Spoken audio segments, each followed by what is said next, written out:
Hey guys, welcome back to the channel. This is a story about what if Naruto Kitsune was in Percy Jackson.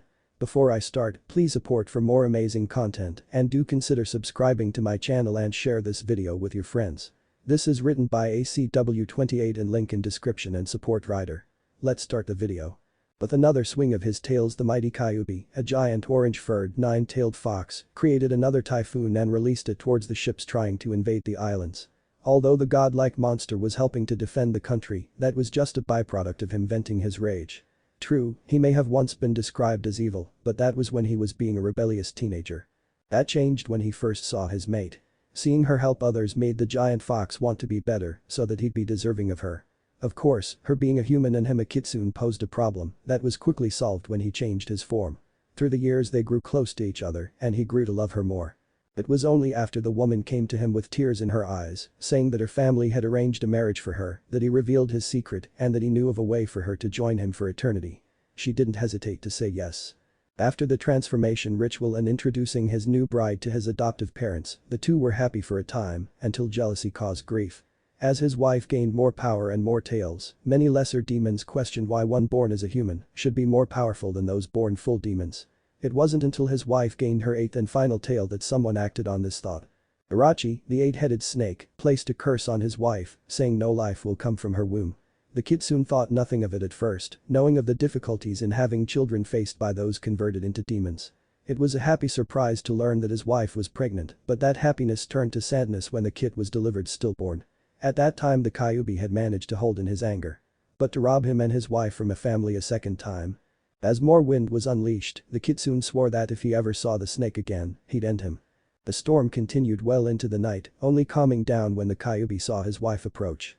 Even with her eight tails lowered in sadness, the fox couldn't help but think how stunning she looked in her red coat, the same shade her hair had been when she was a human. The two were silent as they sat alone, until the Kyuubi spoke. "I'm sorry," the kitsune began, "I know I should try to keep my anger in check, but I couldn't help myself." The fox continued as he nuzzled into his mate's neck, "I should be able to give you a family, but I can't." "Honey," the eight-tailed kitsune began, "I love you. Yes, having a family is something I've dreamed about, but I think I can survive as long as I have you." Huffing as she laid down, the kitsune said, "I know how much having a kid means to you, but let's not try again. I don't think I could take only bringing death into the world." As he laid beside his mate, the fox said, "For you, anything my dear." After taking the night to calm down with his mate, the Kyuubi decided to take a stroll through the town in his human form. As he aimlessly wandered, his mind reflected on possible cures or loopholes to the curse put on his mate. Yes, he said he'd stop trying, but he knew how much happiness having a child would bring to his wife. As he continued thinking, his mind retrieved information on a few rituals he once glanced at years ago, but those wouldn't work, he'd never find anyone willing to help out. As he walked through the village, the disguised kitsune noticed a few of the resident samurai were rushing off in the direction he was going. Having gained his interest, the man followed behind while keeping a short distance. His curiosity only heightened once they reached their destination. Standing in the center of the lane was a man taller than most of the village's population, his blonde hair also set him apart.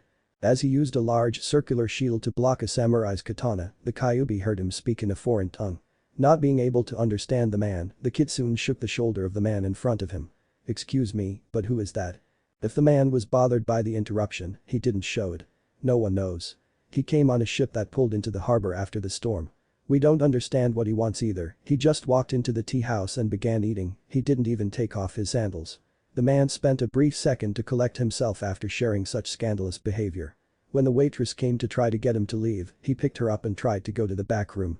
The chaos in the street finally ended when someone from the crowd picked up a large rock and threw it at the man, hitting his head and knocking him out. As the samurai began dragging the man away, the man in front of the Kyuubi shook his head. "No one even knows what the fool was saying, he kept spouting something that sounded like Ares." The Kyuubi knew that name.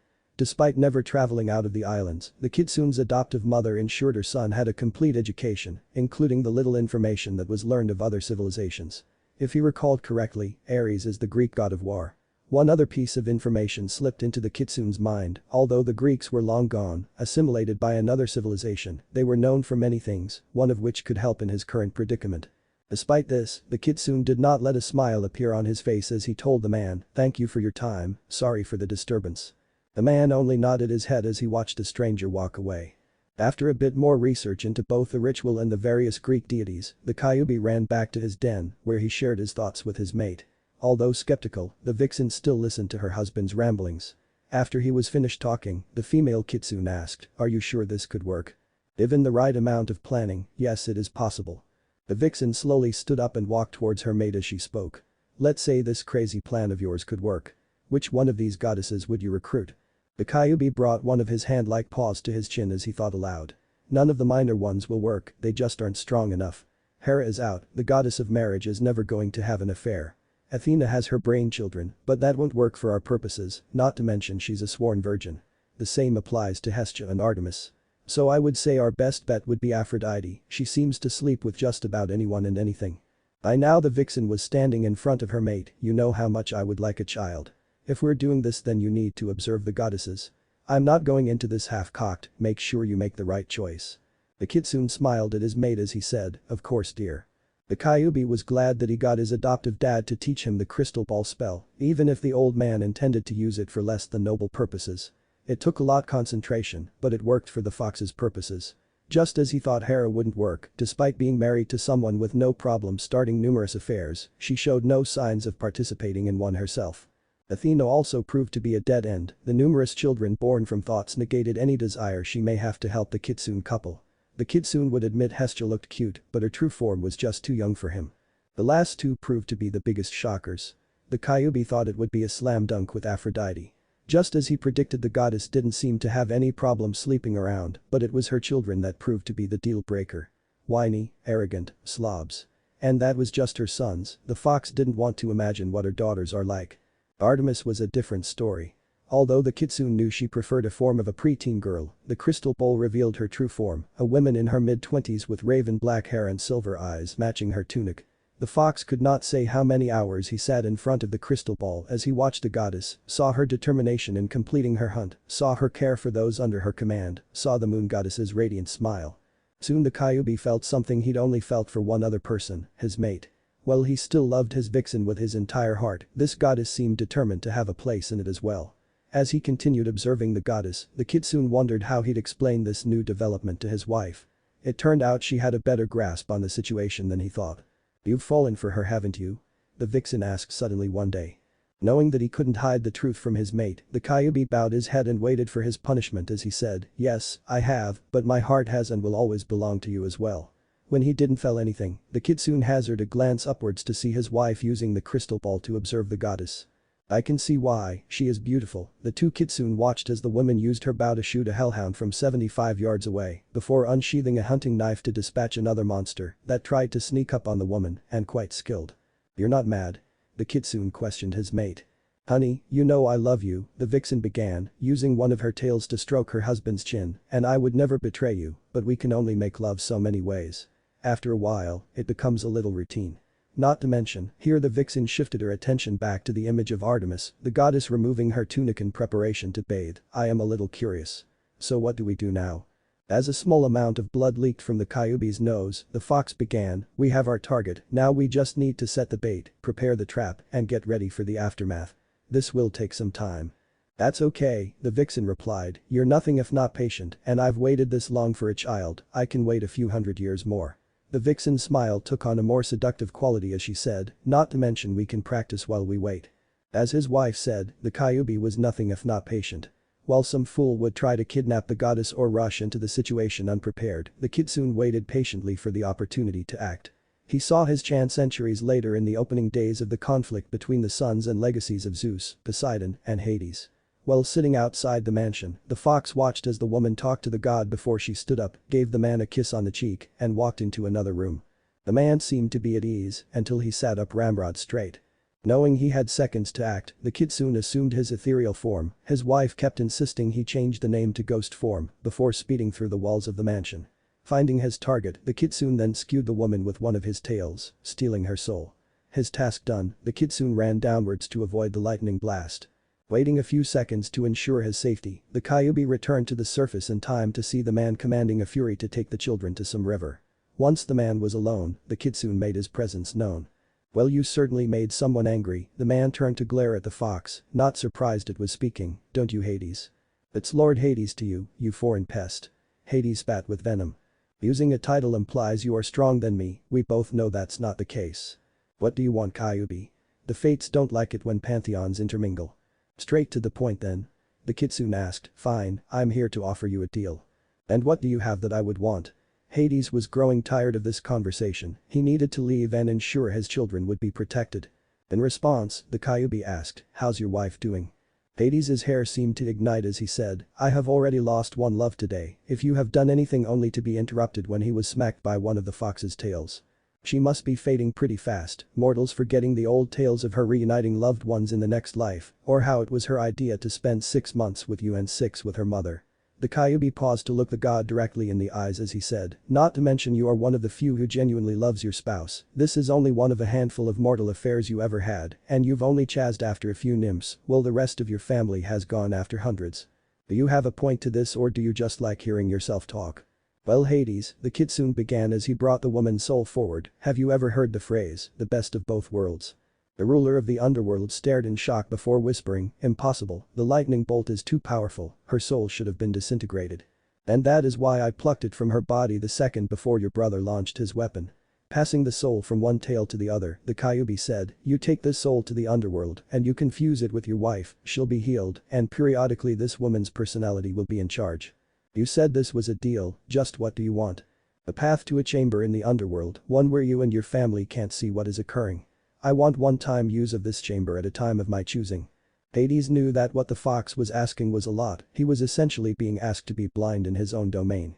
But for the chance to save not one, but 2 of his beloveds fine, give me Maria's soul and you have a deal. Swear it on the river Styx. Gritting his teeth, Hades said, I, Hades, swear on the river Styx to honor our deal. After a bolt of lightning lit up the sky, the Kyuubi smiled before placing the soul in the god's outstretched hand. Pleasure doing business with you. As the kitsune walked away, he thought, my vixen has already scouted the area. The trap is set and we're prepared for the aftermath, now we just need the bait. 40 years later. Apollo was not having a good day. After listening to another lecture from his father about finding a woman to settle down with, seriously what gave the man the right to talk about that considering how many half-siblings the sun god had, he ended up gaining the wrath of his sister, but it wasn't his fault. She knew that he was spending time with one of his sons. Seriously if she didn't want the girl she rescued from Russia, what was her name? Natasha? Alana? Something along those lines. Anyway, if she didn't want one of her huntress to fall in love, she should know better than to bring them around his sons, or daughters in some cases. Thankfully Apollo was able to spare his son and the girl from his sister's wrath, but now the entirety of her anger was directed at him. After a tactical retreat from his sister, Apollo assumed mortal form in the first country he landed in, Japan. As he walked around the busy streets, the god accidentally walked into a man, causing him to drop his suitcase. Bending down, the sun god said, sorry, let me help you with that. No really, it's no trouble, the man began before he saw who he was talking to. Immediately the man diverted his eyes as he bowed and said, my apologizes Lord Apollo. Raising an eyebrow at finding someone clear-sighted, Apollo quickly said, it's fine, now get up, you're creating a scene. Right, sorry my lord. Once the man was standing, the god got a good look at him. Spiky blonde hair, tanned skin, blue eyes, and a sharp jawline. If Apollo wasn't sure that he'd never visited the country before, he'd be willing to be the man was either his kid or one of his descendants. Okay, who is your parent? 2 ordinary mortals, the man said before stopping abruptly and saying, oh, please forgive me, I have yet to introduce myself. My name is Minato Namikaze, it is a pleasure to meet you. Right Minato, the god ideally said as he followed the man, well I'm going to be stuck here for a few days, until my sister cools down, what is there to do around here? The man scratched his cheek as he said, I'm not too sure myself, I just came to visit my wife's shrine. Although curious as to what the man meant, Apollo chose to remain silent and simply follow the man. Soon enough the pair came to a fairly large temple. As they walked inside the walled area, the god noticed many of the attendants looked away from Minato. Quite the warm welcome, isn't it? The god sarcastically commented. That would be my fault. Sensing the god's question, Minato elaborated, some of my ancestors were Dutch traders, giving my family members some European features. We were seen as different and troublemakers, as such we were pushed to the margins of society. My father started with nothing before founding his business, even then he was lucky he was able to marry my mother. When he had enough saved up, he didn't hesitate to move himself and his bride to America. As the two walked towards the main temple, Minato continued his tale, I grew up in the States, but my wife was born here. I met her while she was studying abroad. We fell in love and she disobeyed her parents. When they said she needed to return home, she instead married me and stayed in America. So basically you stole the family's pride and joy." The god had to suppress a chuckle as Minato said, she was also being trained to be a shrine maiden. As the two men entered the temple, Apollo was awed upon seeing the massive mural depicting a gigantic nine-tailed fox. Minato smirked at the god's reaction before saying, "The Kyuubi, a powerful kitsune that is said to protect the area. Some legends say he is the cause to the typhoons that protected the islands from Mongol invasion." Apollo only nodded when he heard this. At least now he knew how to get back in Artemis's good graces. "Alright, we'll camp here tonight," Artemis commanded her huntresses. As the group set up the tents in the forest surrounding the small city, the goddess began to reflect on why she began this task. After searching for her idiotic brother for over a week, she finally found him spouting those ridiculous haikus. After the god dodged several arrows to his lower regions, he finally got his twin sister to listen to him. Apparently he had heard tales of a beast she had yet to hunt, a nine-tailed fox as powerful as they were. While she doubted the existence of such a monster, her curiosity was piqued. After doing a bit more research on this Kyuubi, she decided it was time for a hunt. She needed a new trophy. After scouting the area, she and her huntresses decided to focus their efforts in the forest, believing a semi-intelligent monster would stay away from human conflict. As she scanned the perimeter of the camp, Artemis suddenly saw a flash of orange. Believing she'd at last caught sight of her prey, the goddess called out, "Zo, gather the hunters and follow me." What followed next was a desperate chase with the goddess determined to keep sight of her prey. Eventually she got close enough to actually see the monster. Somewhat surprised her twin actually told her the truth, she thought this was just another prank. While she released arrow after arrow, the moon goddess was too focused on her hunt to notice that one by one her huntresses disappeared. Finally, with her last arrow, Artemis drew a deep breath before releasing her bow's sting. While she expected the fox to continue running. Instead, the Kyuubi surprised her by stopping and using one of its tails to catch the arrow mid-flight. Artemis was further surprised when the fox spoke. "Now that you're out of arrows, perhaps we can have a civilized conversation." "I may be out, but you have forgotten about my huntresses," the goddess declared with a smirk. The fox smirked back as he said, "Actually I haven't, my mate is quite skilled with creating pocket dimensions." Artemis barely contained her rage as she reached for her hunting knife. "If you have harmed them, relax, they are safe and will be returned to you after you've heard my offer." Raising an eyebrow, the woman asked, "And just what do you have that I could possibly want?" "It's not what I have, but what you can provide," the Kyuubi cryptically responded. "My mate and I want a child." "Good for you, I'm sure you know the process." The kitsune became enraged as he shouted, "Don't you think we've tried that? My mate wasn't born a demon, but she loved me still. She chose to become one, and others grew jealous as she gained more power. She's been cursed so that no life may come from her womb." After hearing this detail, the goddess's attitude softened slightly. "I'm sorry to hear that, but what does that have to do with me? In my youth I stumbled upon a unique ritual," the fox began. "After researching it more I believe it is the solution. The curse specifies my wife's womb, but doesn't say anything about her DNA." "How dare you?" It was now Artemis's turn to be enraged. "I swore a sacred oath." "Yes I know, and you've done a fine job keeping it. Just as well as Hestia, well your one-half sister exploited a loophole. My mate and I are looking to do something similar." Having confirmation on what the ritual entailed, Artemis blushed while she said, "Even if I didn't swear that oath, and while I may be the goddess of the hunt, I'm not into bestiality." The Kyuubi snorted before saying, "Your father can conceive a child in a variety of forms, including a beam of light and an ox. Do you really think you Greeks are the only ones that can change form? My mate and I have human forms as well." The fox got up to leave, but turned to say, "You must feel it too, the desire to have children, you must long to see a smiling face that you can call your own. Whatever you decided, please return here tomorrow night and let me and my mate know your choice." After the fox left, the forest was quiet for a second before the goddess of the moon saw a white flash. When her vision recovered, Artemis found that all of her missing huntresses were returned to her. "My lady, are you hurt?" "No Zo," the goddess said, "I just have a lot to think about. Come let us return to camp." As Artemis stared up at her moon, she wondered about what the kitsune had said. She, Athena and Hestia had made their oaths in their youth. After a few centuries she and Athena ran into difficulties, mortals would say they felt their biological clocks ticking. Hestia never ran into this issue, her true form staying a child. As the Kyuubi said, Athena found a loophole with her brain children, recreating how she was born. But this option was not available for Artemis, instead the goddess of the moon had started looking after any girl she could rescue. Some died during the hunt while others managed to fall in love, but she had been content. Then the fox came and offered her something she desperately wanted. By the time she first desired a child of her own, she had witnessed the damage a broken oath could do, and so she created her man-hater image, predicting that no man would risk getting close to her, thus she didn't need to be concerned with the issue. But now she wasn't sure what to do. "My lady?" Zoe asked as she slowly approached. "Yes, Zoe? I just thought that thou should know me," and the other girls heard the offer. Dread-filled Artemis, she knew that she could refuse the fox as long as she had her huntresses, but she feared that they would abandon the hunt now that they knew what was said. Zoe continued, "We all agreed, we will not think any different of thou no matter what you choose." Shocking the girl, Artemis brought her into a tight hug. "Thank you, Zoe, you'll be in charge of the girls tomorrow night." "Does this mean that thou has thy answer, my lady?" the lieutenant of the hunt asked. "Yes, I do." The next night. Anxiety filled Artemis as she walked through the forest to where she'd previously spoken to the Kyubi. As promised, the orange fox was waiting for her, along with a red-coated vixen. The kitsune didn't waste any time as he asked, "Do you have your answer?" Swallowing the lump in her throat, Artemis began, "Say that I agree with your offer. You do know that the fates don't take kindly to oath breakers. I can't be punished, but the child may be. They would have a hard time touching the kid. Being a mix of two pantheons would make it difficult for certain creatures and individuals to harm them." The vixen quickly countered. "And where would I give birth?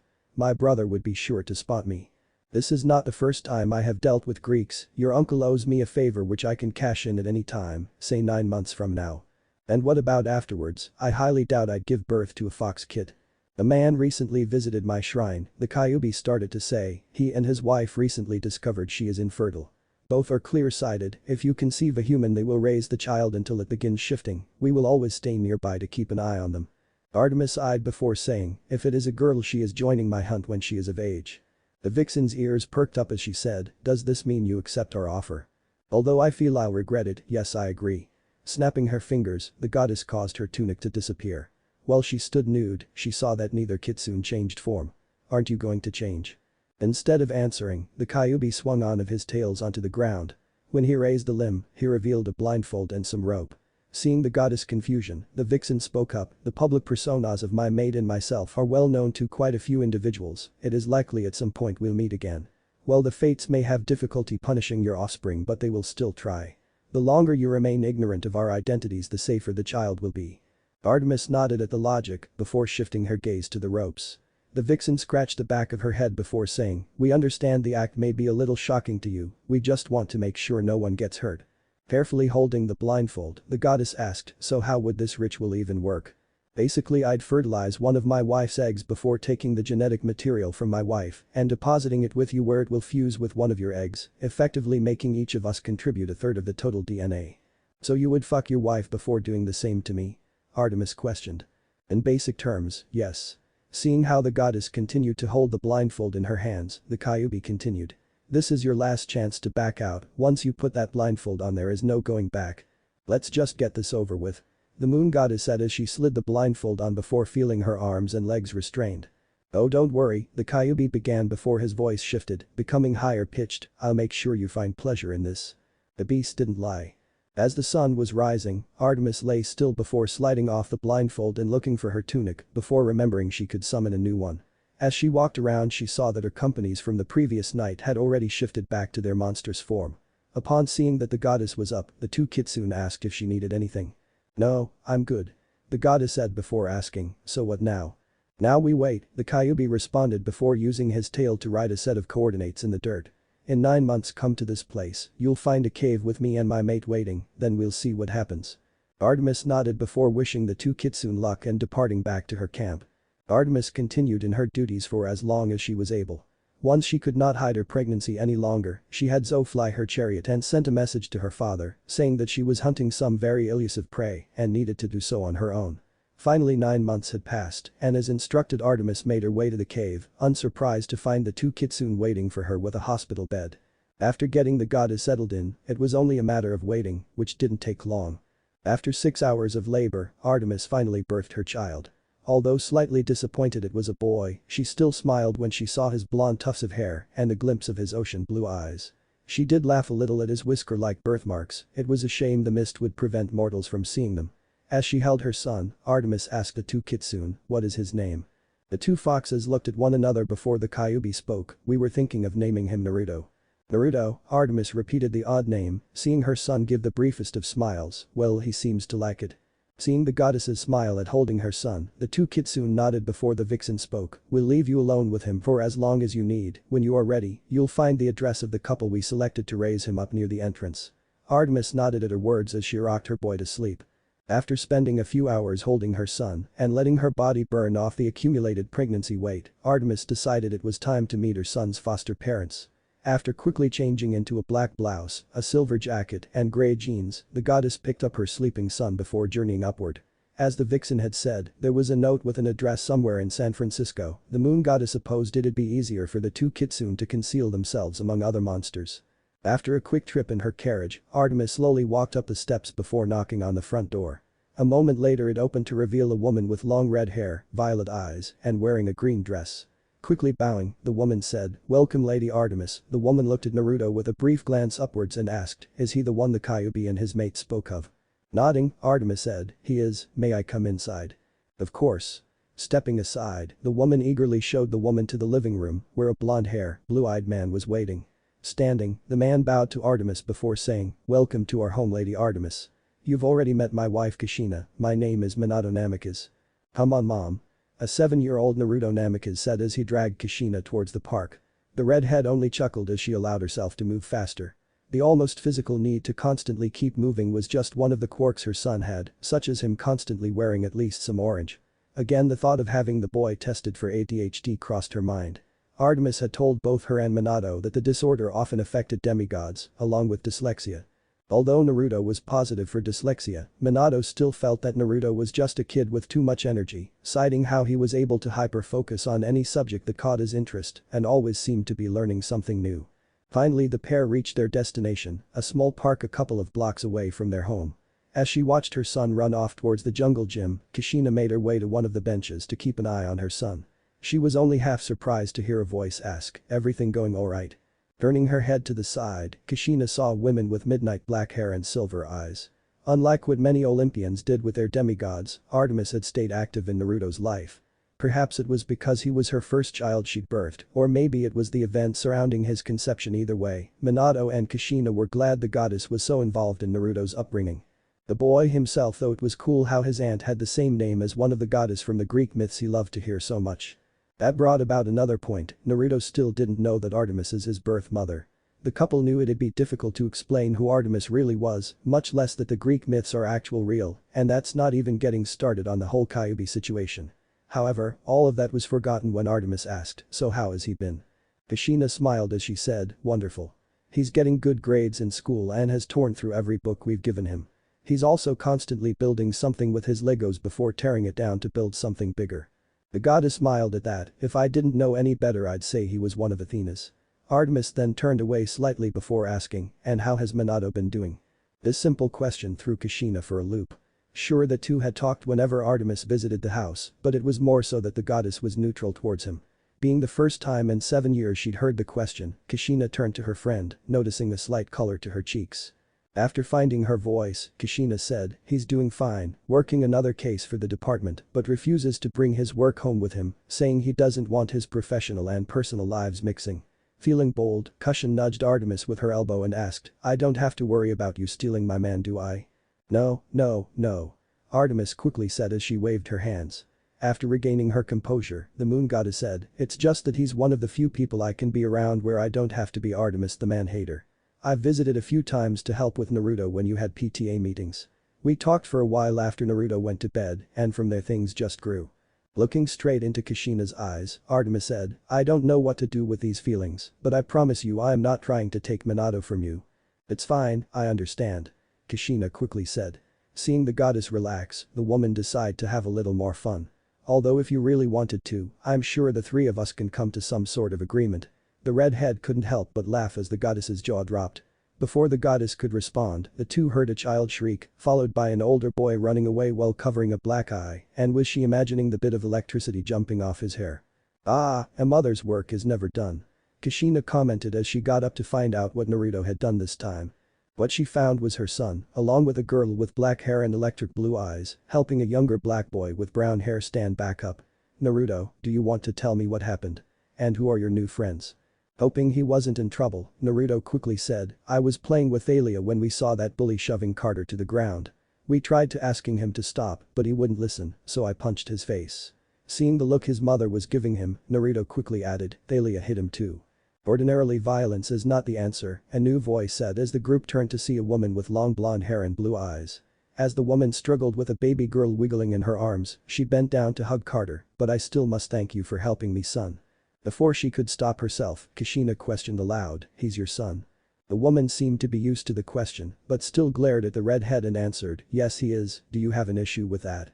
Hoping to calm the situation, Kushina quickly said, "No, not at all. It looks like we got off on the wrong foot, miss." "Ruby Kane?"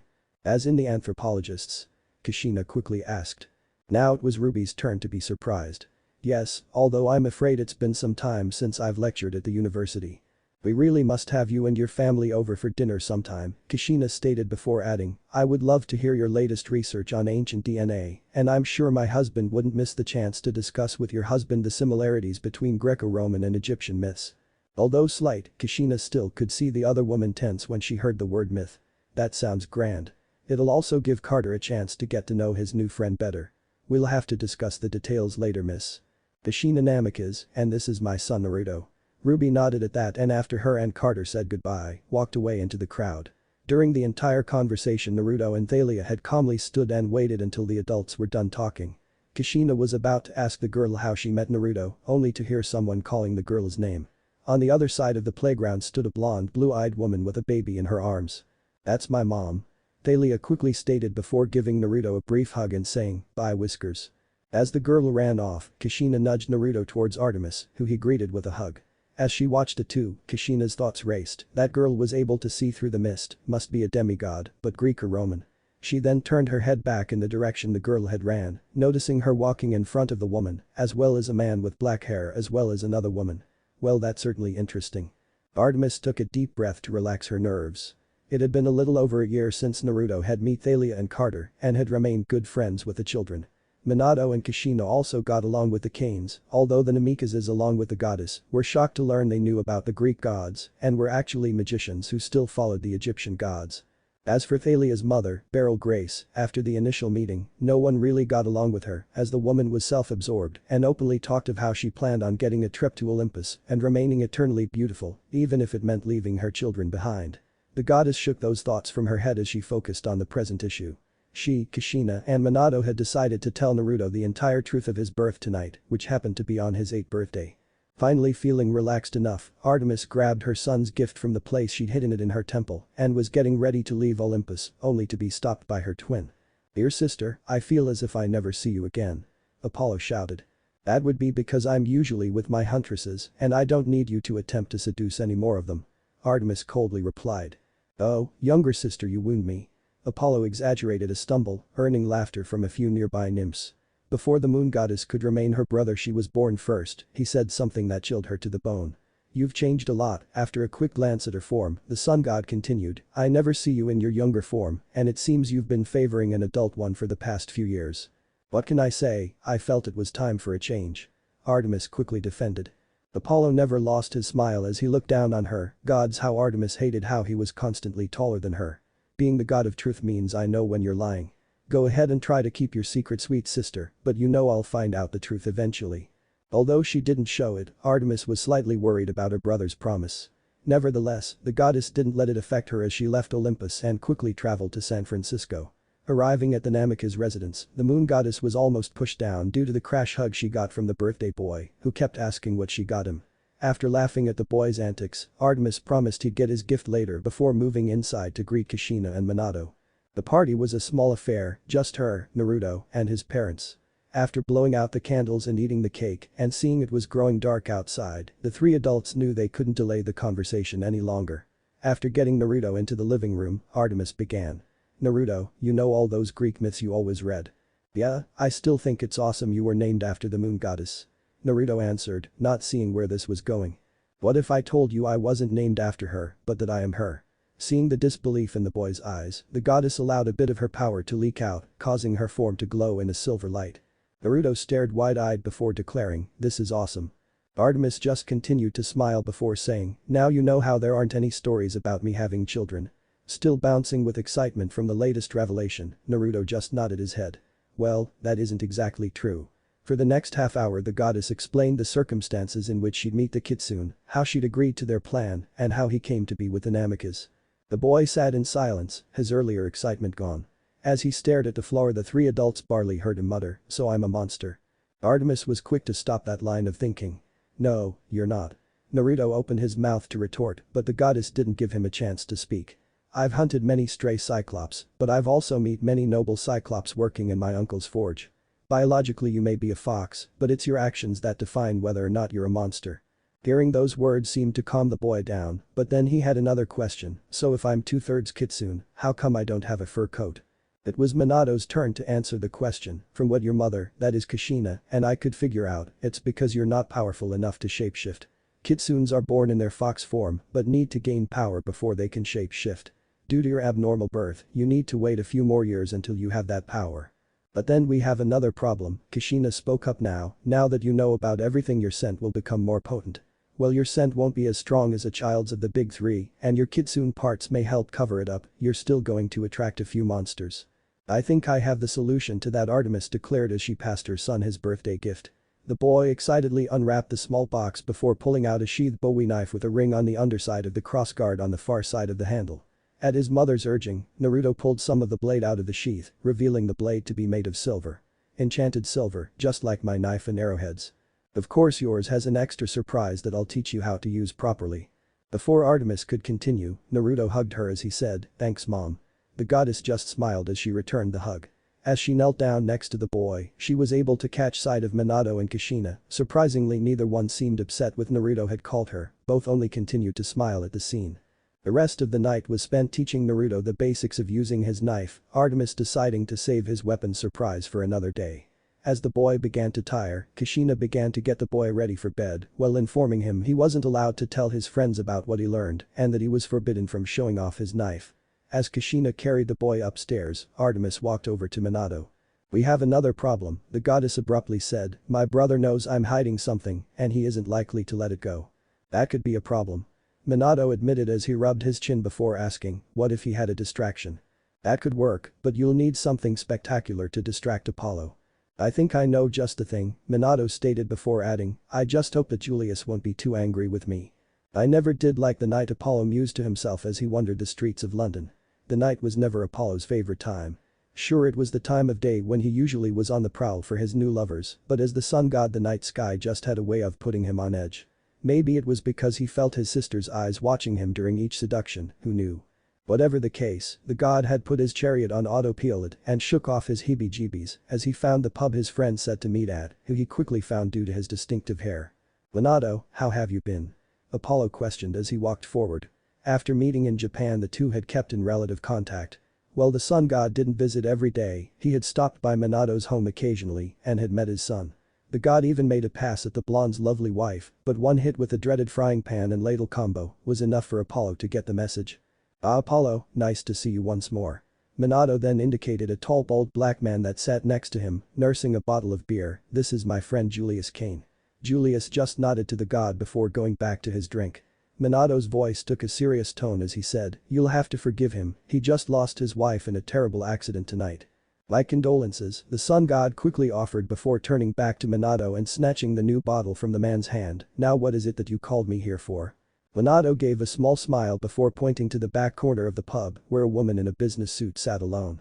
"She's been there all night, turning away any guy that tries to talk to her. I figured no one better to show her a good time than my friend Apollo." Said god smirked before saying, "Challenge accepted." And strutted off. Only once the god got closer to the woman could he better make out her features.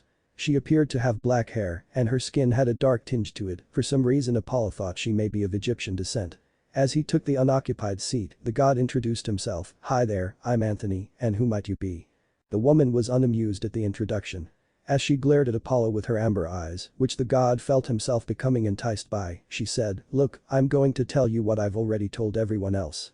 I just got promoted from a job that took the majority of my time to another job that's equally as demanding.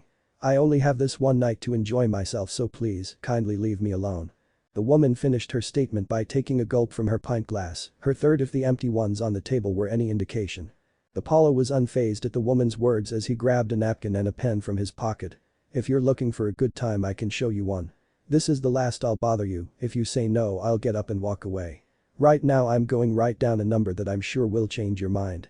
His piece said, the god in disguise clicked his pen and slid the paper across the table. The woman still slightly glared at him but humored him and looked at what he'd written. Apollo enjoyed how her eyes widened and then how she not so subtly glanced below his waistline. "There's no way that's true," the woman declared. "Perhaps," Apollo admitted, "I'm not used to using metric, so my estimation may be a little off. So what do you say, miss?" The god had his answer when the woman quickly downed the rest of her pint before calling for her check. Once the waitress ran off to get the bill, the woman grabbed the front of Apollo's shirt and pulled him across the table for a long and heated kiss. After separating, the woman said, "I say that I'm going to enjoy my one night and you can call me Bethany." The sun god only smirked as he said, "Charmed to meet you." As the sunlight entered the window and settled on Apollo's face, the god roused himself from a deep sleep. After stretching, the sun god smirked as he recalled the previous night's events. He enjoyed the small bit of conversation he had with Bethany on the cab ride over, but once back in her room, it was straight to business. The leopard print lingerie was a welcome surprise, not to mention the woman was far too flexible for her own good and dear him the things she could do with her tongue. The god was shaken from his thoughts when his latest partner walked out of the bathroom, fully dressed to his great disappointment. "Good, you're already up." The woman began as she grabbed her purse. "Thanks for last night, it was something I've needed for a really long time." "It was my pleasure," Apollo smoothly replied as he got up to search for his pants. Finding the clothing, he quickly pulled out his wallet before Bethany could open the door. "Listen, I had a great time last night. I get you're not looking for a relationship, but here's my card, so maybe if you find yourself with some free time we could set something up." Bethany gave a smirk of her own as she took the card. "Sure, but don't think I'll take it easy on you next time." Apollo once more smirked as he watched the woman walk away. For some reason he felt like he was forgetting something, but for the eternal life of him he couldn't put his finger on it. Oh well, if it was anything important he was sure there would be a prophecy, eventually. Naruto's life continued to be normal for the next year. He went to school, hung out with Thalia before she disappeared, and trained in how to use his knife. He didn't mean to brag, but the blonde had gotten pretty good with the blade and its surprise. Like any other day, he was currently bored out of his mind in English class. Dyslexia could be a real pain sometimes. The teacher's lecture was interrupted when the loudspeaker came to life. "Naruto Namikaze to the front office, Naruto Namikaze to the front office." Groaning as his classmates began to snigger, Naruto made the quick walk to the office, not knowing what to expect. The boy was mildly surprised when the receptionist pointed him to the principal's office, where the older man was talking to two police officers. "Is this the kid?" one of them asked. "Yes, that's Mr. and Mrs. Namikaze's boy," the principal replied. The other officer got down on one of his knees and stared directly into Naruto's eyes as he said, "Kid, I need you to listen, something very bad has happened to your parents. Your dad was taking your mom out to lunch when the restaurant was shot up. They're in surgery right now, but it's not looking good. We think it may have something to do with a crime ring your old man was investigating, but he's got nothing at his office. Do you know if he's got anything at your house?" Although several things didn't add up, Naruto still nodded his head as he said, "I think he said he's got a backup drive hidden at the house." The other officer nodded before turning to the principal, "We're going to need to take the kid with us to find it." The older man nodded before saying, "Of course, please bring him back when you are done. I'll call his grandparents in the meantime." Still not believing what was going on, Naruto felt numb as he got in back of the police cruiser. As the car drove down the road, he overheard the officer speaking, and it wasn't in English. "So we get this backup and then we're good?" the one driving asked in what sounded like Greek. "Yep," the other replied, "the detective and his wife are taken care of and his office computer is wiped. After this we're in the clear." As for the kid, the man glanced at Naruto in the rearview mirror, for a split second his two eyes merging. "He's a little skinny, but I'm not complaining about a free meal." If Naruto wasn't afraid before, he certainly was now. Luckily it didn't appear as if either of the monsters recognized their slip-up. As the car continued moving closer to his house, Naruto thought of a plan. Soon the police cruiser arrived at the Namikaze house. Naruto quietly led the two monsters up the steps and through the door before going to the second floor. Pointing to his parents' bedroom, Naruto said, "Mom and Dad have a safe somewhere in their room. Dad says he keeps everything important in it." The two men looked at each other before walking off, one saying, "Thanks kid." When he was sure they weren't paying attention, Naruto quietly made his way back downstairs and to the kitchen. Opening the doors under the sink, the boy was quick to grab his bug-out bag, which contained, among other things, some rations, his knife, and a few different maps of the surrounding area. After double-checking his supplies and ensuring that the monsters were still upstairs fruitlessly searching for the safe, Naruto quietly slipped out the back door and into the alley. From there he walked out the other side of the block and slipped in amongst the crowd. By the time the two monsters realized they'd been tricked and turned the house upside down looking for the kid, he was long gone. Thalia was not having a good night, but then again she never really considered much in her life as good.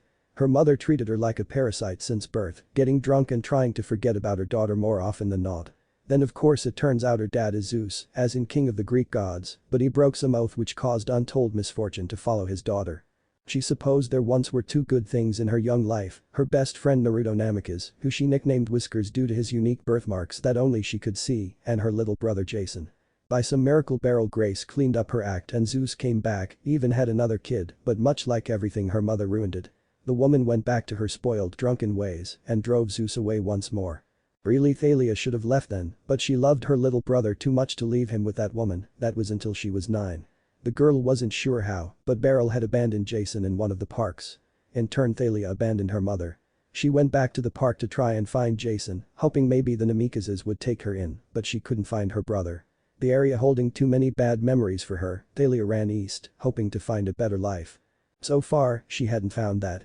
She turned 12 not too long ago, in those 3 years she'd almost walked coast to coast, going from California to Virginia. Being a daughter of Zeus, her scent was strong and attracted many monsters. Most of these she fried with a little lightning, but there were a few that were just too powerful for her to fight, resulting in the child running away. Luckily monsters weren't the only thing she encountered, the girl had met another demigod. Luke Castellan, a son of Hermes, was 2 years older than her, but was much more experienced to the world of gods and monsters. It was he who gave Thalia a basic rundown of the common monsters they might face and their weakness to celestial bronze. Admittedly Thalia wasn't the world's greatest swordswoman, although she could hold her own with a spear just fine. Thalia never did ask about Luke's past and why he ran away, and he gave her the same courtesy. They'd ran into each other in the Midwest, and Luke had decided to tag along with her on her journey east. Currently the pair were in Richmond, having been drawn by a powerful feeling to an old mansion. There the duo met Halcyon Green, an old man and son of Apollo who had visions of the future. However the gods were angered by the man's gift and cursed him to be confided in his childhood home, forced to watch as demigod after demigod fell victim to the monster, a Lucrety, that was also trapped in the house. Thankful between Thalia and Luke, the children were able to convince the older demigod to help them, ultimately resulting in Halcyon sacrificing himself to destroy the Lucrety and allow the other two to escape his home. Before his passing, the son of Apollo gifted the two the source of the trap, a replica of the Aegis shield, complete with Medusa image. The old man also gifted the pair a celestial bronze dagger he'd been given long ago. It was hard to believe those events occurred not even an hour ago. Now the pair were huddled near the entrance of an alley, the sounds of monsters coming near. "You ready?" Luke asked as he pulled his sword from his backpack, she didn't ask how he fitted in there. "Ready?" Thalia confirmed as she transformed her bracelet into her Aegis shield and her can of mace into a spear. As the two settled into their combat stances, Thalia spied the approaching monsters, thankfully it appeared to only be a pack of hellhounds. As the monsters charged forward, Thalia braced herself to meet the assault, only for the unexpected to happen. Right as the monsters neared the edge of the surrounding buildings, Thalia caught something falling in the edge of her vision. Whatever it was shaped like a person, but all she could make out was a blonde head and a flash of silver. The person landed on the back of the first hellhound, driving something into the base of the monster's skull. They then vaulted off the decaying monster and kicked the nearest living one into the side of the building before rushing forward and using their weapon, which Thalia now saw was a silver knife with a ring under the crossguard, to slash the monster's throat open. As the last two hellhounds charged forward, the stranger spun their knife by the ring, the weapon transforming into what looked to be a silver M1911 pistol. Moving fluidly, the person aimed and took 2 quick shots at the monsters, hitting both between the eyes. The last hellhound tried to pounce on the person from the side, only for the figure to grab the monster by the throat, spin their gun back into a knife, and sink the blade into the monster's chest. Only now that everything calmed down and the person was standing in profile, that Thalia was able to see the 3 lines on their check. "Whiskers?" Thalia called out before she could stop herself. Turning, Naruto saw his old friend and called back, "Thalia. How has it been? It's been years." Thalia laughed before replying, "I'll say, what are you doing here?" Before Naruto could respond, Luke interrupted. Pointing to the other blonde with his sword, the older boy asked, "You know this guy?" "Yeah, Naruto and I were friends before I ran away." Although, the girl turned her attention back to Naruto as he went about collecting the teeth of the slain hellhounds, the trophies he'd earned. That doesn't explain why you ran away, your parents were always such kind people. I'll explain back at my hotel room. Naruto waved off the question as he stood back up. But first, come on Annabeth, time to leave. The pair of demigods were confused as to why Naruto would be calling out to an empty ally, only for a plate of iron to shift to the side, revealing a 7-year-old girl with long blonde hair and gray eyes. Hesitantly, the girl looked over the two newcomers before quickly rushing over to Naruto and hiding behind his leg, peeking out with a weary glance. Sensing the question, Naruto quickly explained, daughter of Athena, not fitting in her dad's new wife and kids. She just ran away and I've been looking after her ever since. I was hoping to find a cache of Ares' weapon so she could defend herself, but so far nothing. Hearing Naruto's plans, Thalia lightly elbowed Luke to gain his attention before holding out her hand. After a moment the boy dug around in his backpack before retrieving the dagger and handing it to his friend. Weapon in hand, Thalia slowly walked towards the other two before kneeling down to Annabeth's level. Holding out the dagger, the daughter of Zeus said, I think this would be perfect for you. Hesitantly, Annabeth reached out and took the weapon. Sliding the blade from the sheath, the girl stared enchanted by the blade. She was brought back to reality when Naruto cleared his throat and nodded to Thalia. Sheathing the dagger, Annabeth gave the other girl a quick hug and said thank you before retreating back behind Naruto. So, Naruto began, trying to get the conversation back on track, it seems like you've got quite the story, so again, let's head back to my hotel room. It turned out Naruto's room was less a room and more of a suite with 2 bedrooms, a living space, and a bathroom. Looking around, Luke asked, how did you manage this? Hold a tape recorder trick from Home Alone 2. Naruto answered with a smile. He would have said more, except Annabeth tugged on his sleeve. Rolling his eyes, but maintaining his smile, Naruto dug in his pocket before pulling out a white rectangular device with a large screen and a gray circle underneath. Plugged in was a pair of earbuds. Handing over the electronic, Naruto said, here you go, just don't drain the battery again. Annabeth returned the smile before running to claim one of the chairs as hers. Thalia watched as the young girl turned the device on, then moved her thumb along the circle until the word classical was surrounded by blue. Breaking the silence, Luke asked, just what is that thing? Apollo called it an iPod, said that mortals would invent them in a few years, so he got me one early, preloaded with every song in existence. Past, present, and future. Got it for my 8th birthday. It was a nice little party with my parents. Naruto half explained, half bragged. Raising an eyebrow, Luke said, never knew the gods to be that interested in their children's lives or be friends with mortal step-parents. After a moment, both Naruto and Thalia burst out laughing. And just what's so funny? Luke demanded. That you think I'm a son of Apollo or that I'm a demigod in general? Naruto answered as he got his laughter under control. I'm just clear-sighted like my parents. They were friends with a few gods and goddess but never slept around. Then what's up with your birthmarks and your transforming knife? Luke pressed for answers, resulting in a glare from Thalia, even though she was just as curious. If Naruto was bothered by the question, he didn't show it. Shrugging his shoulders, the boy answered, as far as I can tell the whiskers are the result of a curse since my mom chose to marry my dad instead of being a Shire priestess. As for the knife, Naruto paused to draw out his Bowie knife, it's enchanted silver, a gift from one of my mom's friends. He then turned his attention to Thalia and asked, so what happened to you? Life just got too hard with my mom. Thalia began, found out about Zeus and everything else when I was 8, ran away a year later, been wandering ever since. You? I think my dad may have been investigating some rogue cyclops, Naruto began, he usually tried to get his hands on all the monster cases, so no one got hurt. In any case both he and my mom got attacked by monsters. A couple cyclops tried to get me at school, I lost them at my house and disappeared in the crowd. So what now? Luke asked. From the sounds of it we've all been running away for the past few years. We can't be the only demigods around, there has to be others, people before us. How did they survive? As best I can tell, they went to camp. Naruto answered. Camp? Thalia and Luke asked in sync. Hold on. Naruto said as he walked into one of the bedrooms. After several moments of shuffling and muted curses, the bot returned carrying a backpack. After a second of digging around, the preteen pulled out a thick book entitled Guide to Myths. Camp Half-Blood, a place where demigods train. This book mentions it several times. As Naruto spoke, Luke began thumbing through the book, pausing on a set of pages, the one on the right depicting a portrait of a woman with the head of a cat, the left page written in a series of strange pictures. How can you even read this? And this woman doesn't even look like any Greek goddess I know. Answering each question in turn, Naruto said, I can't read all of it, just the English, Japanese, Greek, and a small bit of the Latin parts. The hieroglyphics and the runes I'm lost on. And she's not Greek, I think she's Egyptian. Egyptian? Luke questioned before quickly mocking the thoughts. Please, it's only the Greek stuff that's real, everything else is just made up. Naruto glared and challenged, all regular mortals say everything we fight against is just a myth, who's to say the other mythologies aren't also real? Alright, that's enough. Thalia stated as she moved between the two boys to defuse the argument. Hoping to get things back to a more peaceful conversation, she asked Naruto, you mentioned a camp. Right, Naruto began as he dug in his backpack again, pulling out a travel atlas. Opening the map of the entire United States, the blonde began, I figured out that Camp Half-Blood is in New York, somewhere in Long Island. I was planning to just head straight there, but the last Hephaestus TV signal I managed to pick up said something about an unusual amount of monster amassing on New York's southern border. The team then traced a path through the state. Right now my plan is to circumvent the usual route, take a train past the camp and come back through Connecticut and maybe take a boat to Long Island.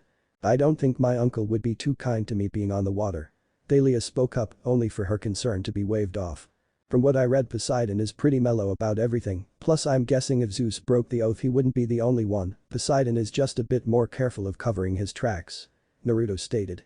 Besides, that's more so plan B. Right now I'm banking on the fact we'll run into Satyr or an experienced camper on the way, that would make life so much easier. The room was silent for a moment before Luke asked, can you even get into the camp? From what it sounds like the place is only meant for demigods, and I would expect there to be some deterrent to keep mortals out, even clear-sighted ones. I don't know, Naruto admitted, and I won't until we get there. Admittedly it was a little disconcerting for Thalia to see her friend so serious. Thankfully the tense in the air eased when Naruto's smile returned. But that's a problem for another day. We'll rest for today, get a good meal, and then set out tomorrow. I've got a good feeling about this. For the first time in a long time, Thalia smiled. Her brother may still be missing, but she had her friend back. Things were looking up. Everything was going so wrong. Not having a better idea, the group ended up following Naruto's plan. They had gotten through New York without too much difficulty, aside from the usual monster that was easily dispatched. Unfortunately the train the group used went a little further than Naruto intended, stopping in Hartford instead of Stamford as intended. Worse, a large horde of monsters had caught Thalia's scent. At first, due to Luke's insistence, the group had tried fighting back, but it soon became clear that the kids were just too outnumbered. At first everyone could easily evade the monsters, but a Cyclops had gotten a lucky swing in. Before being turned into dust, the monster had landed a heavy blow on Thalia's leg. Although he wasn't sure the severity of the injury, Naruto knew his friend couldn't walk, resulting in him and Luke taking turns helping the girl hobble along. As they ran through the woods, Naruto's sensitive hearing picked up the sounds of the approaching monsters. It soon became apparent that the group would be overtaken in under an hour. With that in mind, the boy made a choice. Why are we stopping? Annabeth demanded as Naruto carefully took Thalia's arm from around his neck and passed the girl to Luke. The horde's moving too fast, we'll never make it out of the state, much less into New York, at the rate things are going. He then took off his backpack and gave it to Annabeth. Ruffling the girl's hair, the fellow blonde said, watch my stuff for me until I get back, I'll meet up with you guys later. Annabeth had tears in her eyes as she gave Naruto a quick hug and said, promise to stay alive. Don't worry, Naruto replied with a smile, we'll see each other again. By now the group could hear the heavy footfalls of either Cyclops or giants. Turning serious, he turned to the older two of the group and said, you guys better get going. Although slow to start, with Luke having to almost drag both girls with him, the trio eventually started moving, Thalia calling over her shoulder, thanks Whiskers. You might be doing something heroic, but don't expect a kiss next time I see you, although I will give you a dance when you catch up to us. The thought brought a smile to Naruto's lips. Getting ready, Naruto took out his iPod thinking, okay, give me something to get me ready for the fight and hit shuffle. When a song called Whatever It Takes by Imagine Dragons popped up, the boy raised an eyebrow, not familiar with either the tune or the band. Despite his reservations, it would have to do, the monsters were getting closer. After hitting play and feeling a tingle travel down his spine at the opening notes, Naruto slid his iPod into his pocket before unsheathing his knife, a final thought going through his head as he charged to meet the monster. Mom to their mommy, hope you're watching over me. Thalia, Annabeth and Luke had been running for the past half hour, none of them wanting to think about who they'd left behind. Finally making it out of the woods, Luke breathed a sigh of relief once he saw a road, with luck maybe they could hitchhike into the nearest town. After walking for a few minutes, the trio came to a road sign, and Luke felt it was safe to take a break. As he carefully set Thalia on the ground, the girl noticed Annabeth crying, prompting her to ask, what's the matter Annabeth? Although still a little shy around Luke, the girl had warmed up quickly to Thalia. Still crying a few tears, the daughter of Athena simply answered, he didn't promise. At first confused, Thalia quickly figured out the meaning behind the younger girl's words. Throughout their friendship, Thalia had seen Naruto pull off incredible things, such as doing a double backflip after jumping off the swings, simply because he promised he would. The fact he hadn't promised to meet back up with the group meant one thing. Naruto didn't think he could survive. Quickly picking herself up and wincing at the pain in her leg, Thalia quickly ordered, "We have to go back." "Are you crazy?" Luke questioned. "We're in no condition to fight, epically you." He knew what he was getting into and he still chose to stay. "We have to make that choice mean something." "I don't care." Thalia yelled back, her eyes glowing. Extending her spear to act as a crutch, the girl continued, "He'd go back for any of us, so we're doing the same for him." Luke looked ready to argue even more until he looked past Thalia and saw the hope in Annabeth's eyes, as well as that the nearest town was Westport. Taking off his backpack and retrieving his sword, the boy said, "I'm a son of Hermes, I'll move faster on my own." He then found some loose paper and scribbled something down. Handing the paper to Thalia, he continued, "You two head into town and go to this address, I should still have some things stashed there to help your leg." Before either girl could object to the new plan, Luke tossed his backpack to Annabeth and ran back into the woods. Naruto had been fighting for what felt like an eternity, in reality probably closer to 45 minutes. A slash here, a stab there, and an occasional gunshot thrown into the mix. Slowly but surely the boy was carving his path through the horde, forcing the monsters to pay attention to him or be returned to Tartarus. Despite his countless victories, the boy wasn't unscratched. Several fresh cuts bleed from where hellhounds had nicked him, a large bruise formed where he got kicked by a giant, and he was fairly certain a Cyclops' mace had dislocated his arm. Despite the injuries, Naruto had a smile on his face as he stood in his crater of destruction, he'd actually won. Those thoughts left his head as he heard something running behind him.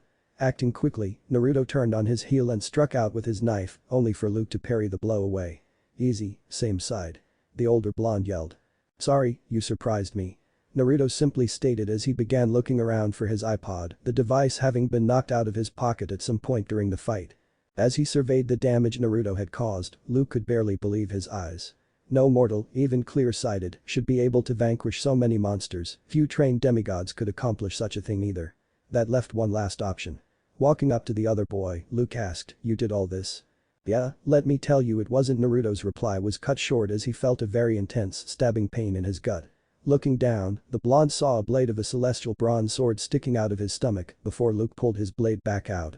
With his vision darkening, Naruto asked, "Why?" "You've been lying to us." Luke simply said. Using his sword to point to the surrounding destruction, he continued, "There's no way a mortal could do all of this, you've got to be a monster. If you were telling the truth the bronze wouldn't have harmed you."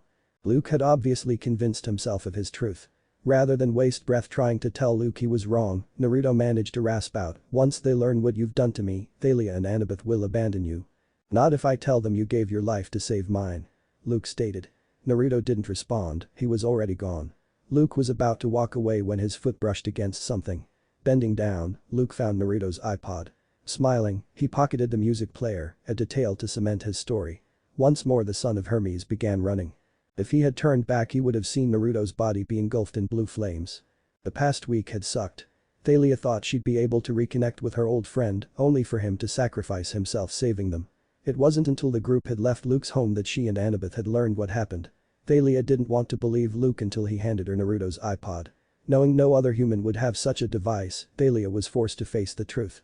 To make matters worse, it took Naruto's death for the girl to acknowledge she had a crush on him, one that could have led to something more. Annabeth handled Naruto's death equally as badly, having nightmares almost every night. Luke didn't seem to have any outward reaction, although Thalia suspected the boy was just in shock from seeing the other boy die. So far the only positive thing that happened since the group left Westport was being found by Grover, a satyr who promised to get them to Camp Half-Blood. Once there they could tell the director, who apparently was one of the gods being punished, about Naruto's sacrifice and help fast-track the boy to Elysium, possibly even get him to the Isle of the Blessed. Despite the promises, the words did little to comfort those still alive. With all the hardships she and her friends had to endure, Thalia half believed that the trip was cursed. While Grover was a huge help, the satyr had gotten turned around once they were in New York City, resulting in the group falling into the trap of a Cyclops. Thalia though she was a goner, but thankfully Annabeth was able to somehow slay the monster and free everyone, although it was much too late to travel anywhere, resulting in everyone camping in Central Park. As Thalia tried breaking into one of the food stands to grab some potato chips for dinner, she heard the bushes rustling. Perhaps she was a little paranoid, but given all the monster attacks, the daughter of Zeus felt justified in instantly activating her spear and aegis. As Thalia got ready for a fight, a voice called out, "Put thy shield away." From out of the bushes stepped a tall teenage girl with long dark hair, a silver jacket and a silver circlet on her head. Although happy the noise was another person and not a monster, Thalia was still cautious and kept her weapons out as she asked, "Just who are you to try and order me around?" "I am Zoe Nightshade, lieutenant to Artemis." "By thy shield, you must be the daughter of Zeus," the older girl said.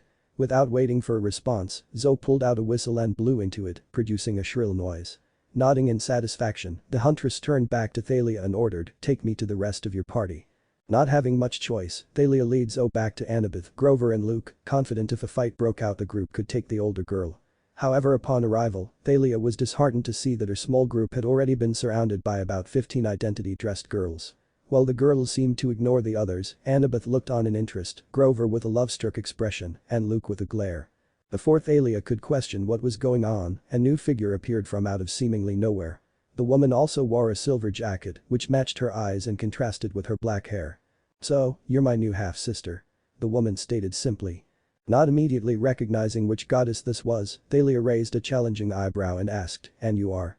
"Show respect to Lady Artemis." Zoe immediately scolded the younger girl. Before an argument could erupt, Artemis held up a hand, causing both girls to be quiet. Turning her full attention back to Thalia, Artemis stated, "Our information said there was another person among you." "Naruto?" Thalia began. At seeing the goddess nod, Thalia swallowed the lump in her throat as she continued, "He died making sure we were safe." Somehow saying those words added finality to her crush's fate. After a few moments of silence, Artemis responded, "I see." Although there was no difference in her tone, one could see a hint of sadness in her silver eyes.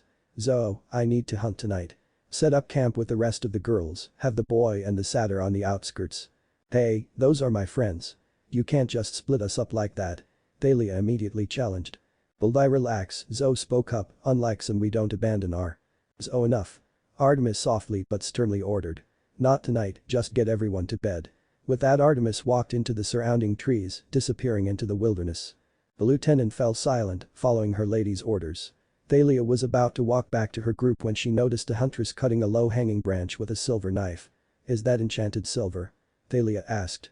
Already knowing what the following questions would be, Zoe stated, "Lady Artemis was a friend of Kashina Namikase's. My lady took a shine to her child, it was only natural she would bring gifts." Any further conversation was halted as the girls made their way back to their respective groups. Thalia said goodnight to Luke and Grover as the two were led to their tents. Afterwards Thalia moving into the one she shared with Annabeth. After tucking the younger girl in and reading one of the myths from Naruto's book as a bedtime story, the daughter of Zeus settled onto her own bunk, turned Naruto's iPod on and pressed play. As she fell asleep to some song called Heathens, she couldn't help but wonder if Naruto would have liked the song. With a gasp, Naruto awoke. After quickly getting his breath back, the boy was amazed to find that he wasn't injured anymore, however he soon noticed he only saw darkness in all directions. "So this is what the underworld is?" Naruto wondered aloud, "Somehow I expected it to be more populated." "Well, this isn't exactly the Greek version," a voice spoke from behind. Naruto quickly turned around to see a boy with a pale complexion, dark hair, and brown eyes. Perhaps the strangest thing was that the older boy was wearing a suit. Continuing, the boy said, "Not exactly any version considering your heritage." "You mean being a son of Artemis?" Naruto asked, figuring there was no point in keep a secret if he was dead. "No, the Kyuubi part. Well, him and his mate.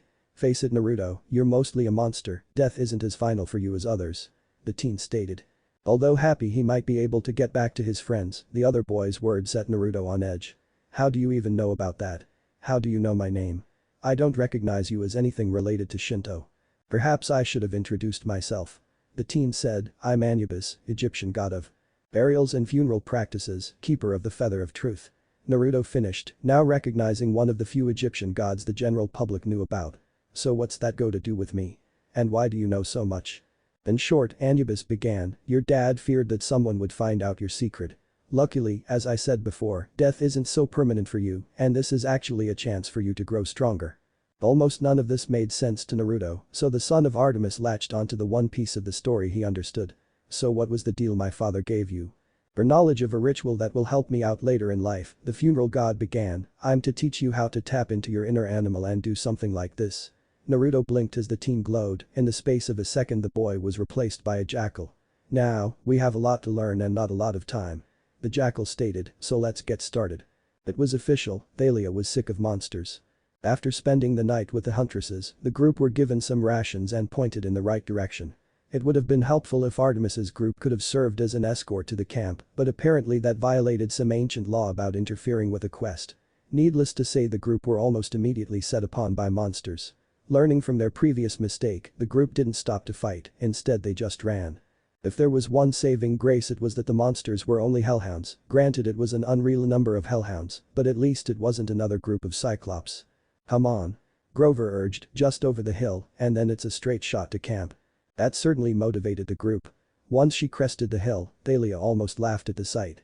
It looked just like a regular summer camp. This was where they were supposed to train to be monster slayers. Despite her journey being near its end, Thalia noticed something: no one was awake. The group had run through the night, not have the chance to stop and set up camp due to the pursuing monsters. Despite what Luke said back in Virginia, the daughter of Zeus didn't see any deterrent to monsters. If they charged down there, the hellhounds would follow, the campers would be slaughtered. Well, guess it's time to prove the power of the big three. Thalia thought to herself as she tossed her backpack down. Activating her spear and shield, the girl took a defensive stance as she called out, "Go wake everyone up, I'll hold them off as long as I can." Thalia. Luke began and reached out to her, only for the girl to rip her arm out of his grip. "Quite wasting time and go," Thalia ordered, electricity leaping off her spear. Luke decided to follow orders. Seeing her friend safely make it to the border of the camp, Thalia let out a breath she didn't know she'd been holding. Focusing back on her task, the daughter of Zeus mentally prepared herself for the coming fight. How long would it take for the campers to wake up, arm themselves, and charge up the other side of the hill? It didn't matter, Thalia was determined to have as few demigods die today as possible. If she should be the one to fall today, so be it. At least she knew there was one friendly face she'd see in the underworld. "Alright, I've got it," Naruto yelled, happy to finally have the hang of shapeshifting. "Yep, in record time too. Must be the Greek in you," Anubis commented, and giving a rare joke. "Thanks," Naruto replied to his new friend before asking, "So just why was it so important I learned this so quickly?" "Oh, because of this." With a snap of his fingers, Anubis opened a portal in the darkness, showing Thalia blocking the jaws of a hellhound with her shield before killing it with her spear. However, before she could take a breath, another monster tried to flank her, only to meet a similar fate. "Thalia!" Naruto screamed. "I've got to help her." "Just wait a second," Anubis said as he grabbed the boy's shoulder, "you still have a lot to learn. You charge in there right now and you're limited to only one form, not to mention if you die so shortly after your last death that might be it. Can you really risk it?" Anubis didn't get a response. Naruto had already dived into the portal while the god was talking. Instead of being annoyed, Anubis cracked a rare smile. "Yeah, that's about what I expected." As the god began the trek back to his underworld, the scales needed to be maintained and Amit needed to be fed. One thing was for sure, the events of the next few years would certainly be interesting. Thalia didn't know how much longer she could take this. It seemed that for every hellhound she vanquished, two more rushed to take its place. She wasn't sure how long she'd been fighting, but the fatigue was starting to get to her. To make matters worse, the Medusa image on her shield that usually scared away lesser monsters had no effect. It may have also been her imagination, but it seemed the beasts were getting smarter. No, it definitely wasn't her imagination, the hellhounds were beginning to strategize. Coupled with Thalia's fatigue, the hellhounds created an opportunity. Coming from opposite directions, one hellhound used its weight to hold down the girl's shield, while the other pulled her spear to the side, leaving the daughter of Zeus wide open as a third hellhound charged forward. "Well, Whiskers, looks like you'll be getting that dancer sooner than you thought," Thalia thought as she prepared to die. However, instead of dying to the hellhound, Thalia was surprised as something leaped over her. Despite leafing through Naruto's book, the girl didn't have a clue what the horse-sized, yellow-furred fox could be as it clamped its jaws down on the other monster's throat. The friendly beast then turned back to Thalia, using its tail to spear one of the hellhounds, the other dying to a strange blue flame that was fired from the fox's paws. Having a moment of peace before the next wave of hellhounds charged, Thalia said, "Thanks, but I had that handled." The fox just rolled its blue eyes, but seemed to smile anyways. Before any further conversation could occur, the next wave of monsters approached. For the next few minutes the girl and fox fought together, a circle of destruction as they felled monster after monster. That wasn't to say the pair were invincible, Thalia still suffered from major fatigue, and it seemed the fox was also beginning to slow down. Slowly but surely the two fighters began collecting a number of injuries, small scraps and cuts at first, but soon more serious injuries appeared. "Ah!" Thalia yelled after a hellhound racked her back with its claws, leaving behind a series of long gashes. Quick Thalia turned to kill the monster, succeeding but losing her balance as well. As she fell to the ground, she caught sight of her new ally, the fox limping as it stuck at another hellhound, only for the monster to dodge and retaliate with a blow to the other animal's head that sent the yellow fox to the ground. As she hit the earth, Thalia thought aloud, so, this is the end this time. Hopefully I gave everyone enough time. As she heard the hellhounds approach, the daughter of Zeus closed her eyes and prepared for the end. As such, she didn't see the lightning bolt hit her body, or the moss begin to grow around her, or the pine tree begin to grow next to her, absorbing her body into itself as it grew taller. The hellhounds saw this, and also noticed the scent of the demigod was no longer present, thus they turned their attention to the scent of others, charging towards the camp, only to run into an invisible barrier. Their hunt interrupted, what few remaining monsters fled back into the shadows. The fox witnessed all of this. Now being ignored, the yellow creature slowly limped up the hill, the barrier doing nothing to it. Painfully, the fox laid itself around the pine tree, encircling it with its body. By now a few campers came charging up the hill, too late to help either Thalia or the fox. They were, however, in time to witness one more oddity. Starting at the tip of its tail, a blue flame appeared on the fox and traveled towards its head, changing the monster's body to stone as it went. In half a minute the once bare hill was now home to a pine tree and a fox statue. When Thalia first regained consciousness, she didn't want to open her eyes. It felt like she'd finally gotten a decent rest for the first time in a long time, moreover she was also laying against something soft. Eventually the girl had to open her eyes, seeing she was surrounded by a few teens wearing bronze armor. Guessing she didn't die after all, the girl said, "Hello everyone, you missed the party." But none of the teens reacted to her and continued talking to themselves. Thalia spoke louder, "Hey, I know I'm new here, but you all are just being rude." Still not getting a response, Thalia stood up and attempted to hit one of the teens, only for her hand to hit something invisible. Now close enough to see one of the teens' lips moving, Thalia caught the words tree and statue. Putting everything together, Thalia found her fox friend laying down and just now waking up. Walking back and taking her seat, Thalia leaned against the fox's body as she began scratching its ears. "Well, we're dead, but not in the underworld. I guess someone decided to stick us in limbo. Sorry you got dragged into this."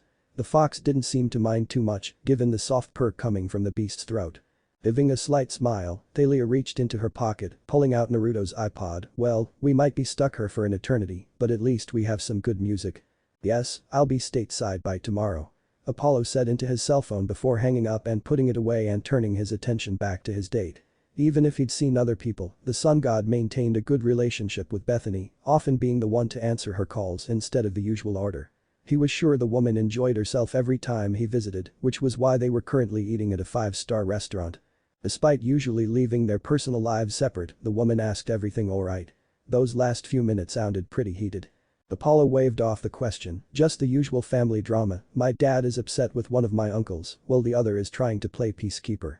Really the only difference is my sister has been a bit more withdrawn than usual." "Maybe she's pregnant?" Bethany questioned, causing Apollo to laugh. "I'm sorry," the god quickly apologized once he saw his date's frown, "but if you knew my sister you know that's a very slim, if not impossible, possibility.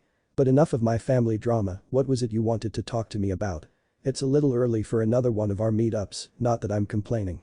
"You're going to have to wait a little longer than usual I'm afraid, I'm pregnant." The simply stated before taking a sip of her water, "I already have my plans for the child, I just want to know if you are willing to be a part of their life as well." As whenever one of his lovers shared such news, Apollo froze up slightly.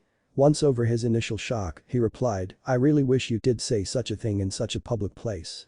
Not giving the woman the chance to respond, the god hurried to his explanation, "Okay, the long and short of it is that Greek mythology is real, my name isn't Anthony it's Apollo, your child is a demigod, I really wish I could have a direct impact in their life, but ancient laws say I can't and I have to leave you and never speak to you again once the child is born. Any questions?" Bethany stared wide-eyed for several moments before facepalming. Instead of accusing Apollo of being crazy, as several of his past lovers had, the woman said, "Raw damn it, there is no way I'm letting Bess find out about this, or else he'll start saying I have a sun god fetish."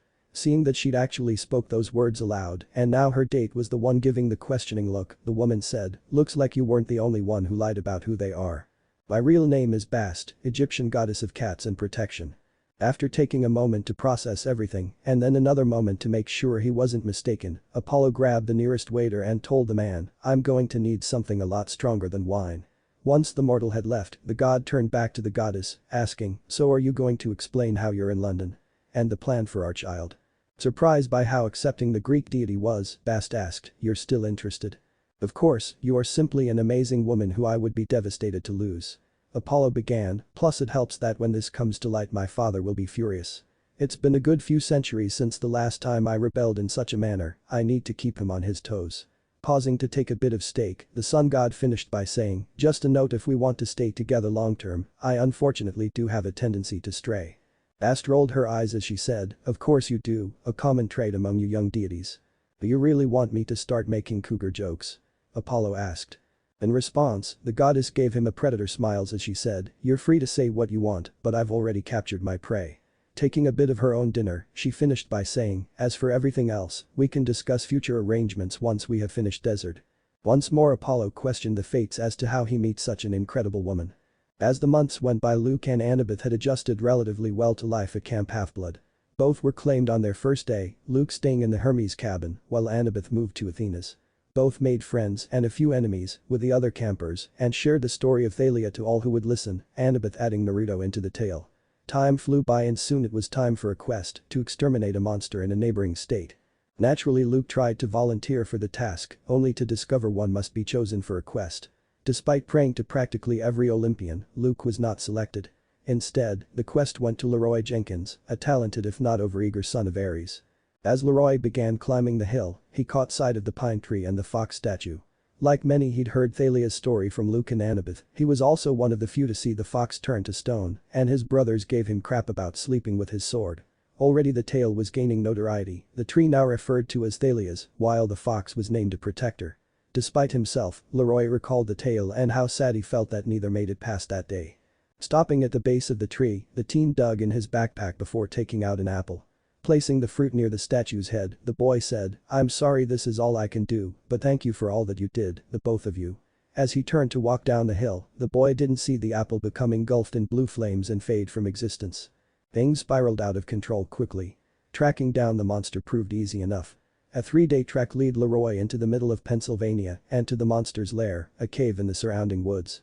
Thinking it wasn't anything too serious, the son of Ares charged into battle, saw the hulking shape of the monster, and decapitated it. In that instant the teen realized 3 things. 1. He'd just cut the head off a hydra. 2. His sword broke in mid-strike, leaving him with only the handle. And 3. He really should have brought back up, even if his prophecy said to journey alone.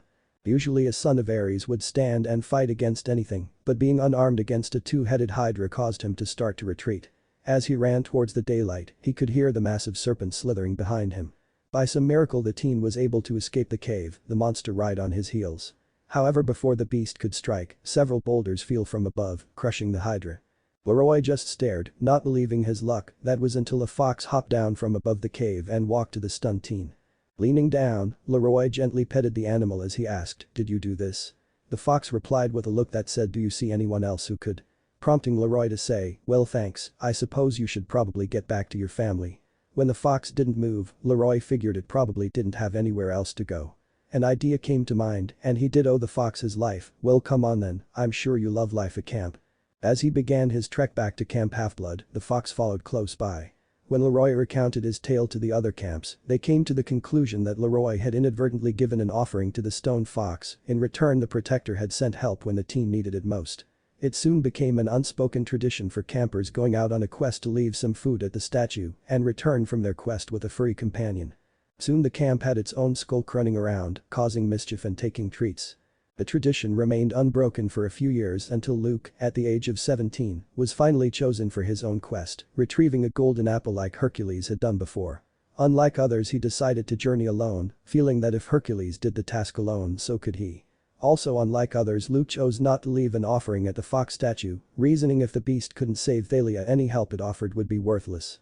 A month later the teen returned to camp, his quest failed and a scar running from the corner of his eye to his chin. Due to Luke's failure and the increased hostility and activity of the monsters, the Active's director Chiron, the famed centaur and trainer of heroes, placed a stop to quests. That was until the arrival of Percy Jackson years later. It had been an interesting few weeks for Percy Jackson. The 12-year-old discovered that the Greek myths were real, his dad was Poseidon, had his mother kidnapped by Hades, and now had to go on a quest to retrieve Zeus's master bolt before a war among the gods started. As he stood at the top of Half-Blood Hill along with his best friend Grover, who turned out to be a satyr, and Annabeth Chase, a daughter of Athena who may or may not just be using him to get out of camp, Percy double-checked his backpack before asking, "Alright, I've got my pen, money, some ambrosia squares, and some other foods. Is there anything I'm forgetting?" "Well, you are supposed to leave an offering to the fox statue." Grover informed his friend, "It's not an official part of the quest, more of an informal thing, but we should do it just in case." "What happened the last time someone didn't leave an offering?" the son of Poseidon asked. "Luke failed and got his scar." Annabeth stated in her typical matter-of-fact fashion. Not wanting to see the world destroyed, Percy figured it was better safe than sorry. Digging in his bag, the boy found what he thought was an acceptable offering. Annabeth didn't seem to agree. "Really, seaweed brain? A cup of ramen noodles?" she challenged. "It's all I've got." Percy defended as he put the container next to the statue, the food quickly becoming engulfed in blue flames. Percy wore a smirk as he said, "And it seems like the fox likes it just fine." In response, Annabeth rolled her eyes before marching down the hill to where Argus was waiting in the camp van to give the group a ride into the city. Grover offered Percy a smile before following, the son of Poseidon bringing up the rear. "Okay children, get ready to smile." Auntie M said as Percy, Annabeth, and Grover posed. Admittedly, the lady was a little weird, running a garden emporium in the middle of nowhere. The numerous life-sized sculptures didn't help. However, given the fact the group had lost most of their supplies in the bus crash back in New Jersey, and the lady was nice enough to feed them, the least they could do was humor her request for a photo, even if Grover kept obsessing over one of the sculptures he claimed looked just like an uncle of his. Still, something was nagging in the back of Percy's mind. That's when he saw the fox. Unlike most foxes, this one's coat wasn't red or orange, but rather a muted gray, almost silver. This didn't seem to deter the animal at all, as it charged out from behind one of Auntie M's plants, ran to the woman, jumped up her body, and grabbed her headscarf before running away. "Get back here, you pest." The woman angrily called after the fox, the children and satyr forgotten as she turned her back to the group, who now noticed in place of hair Auntie M, or more accurately Medusa, had hundreds of snakes. As it was one of the myths he actually knew, Percy acted.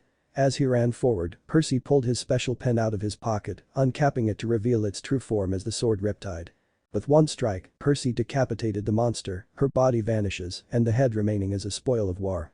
"See, I told you something was up," Grover declared as the group gathered around the severed head, careful not to look into its eyes. "Yes Grover, you were right," Annabeth calmly said before turning to Percy and asked, "So what now?" Percy opened his mouth to say he didn't know, only for the group to hear barking. Turning around, the trio saw the fox make a reappearance, this time sitting next to a box and the cash register. "An idea forming," Percy said, "I believe now I have a package to send. Afterwards we should hop on a train west." "And just how are we going to pay for tickets?" Annabeth asked. In response, Percy nodded over to the cash register. "I'm sure Auntie M doesn't need that money anymore, it would be a sham for it to go to waste."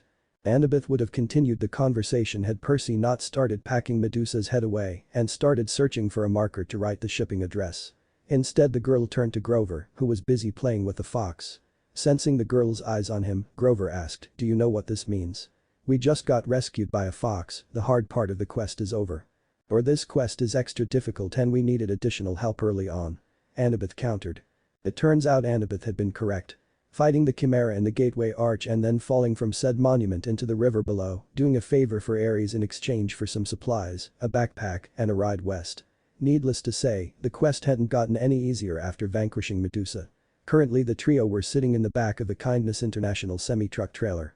The name was very misleading as the three animals, an antelope, a zebra and an albino lion, had obviously not been taken care of.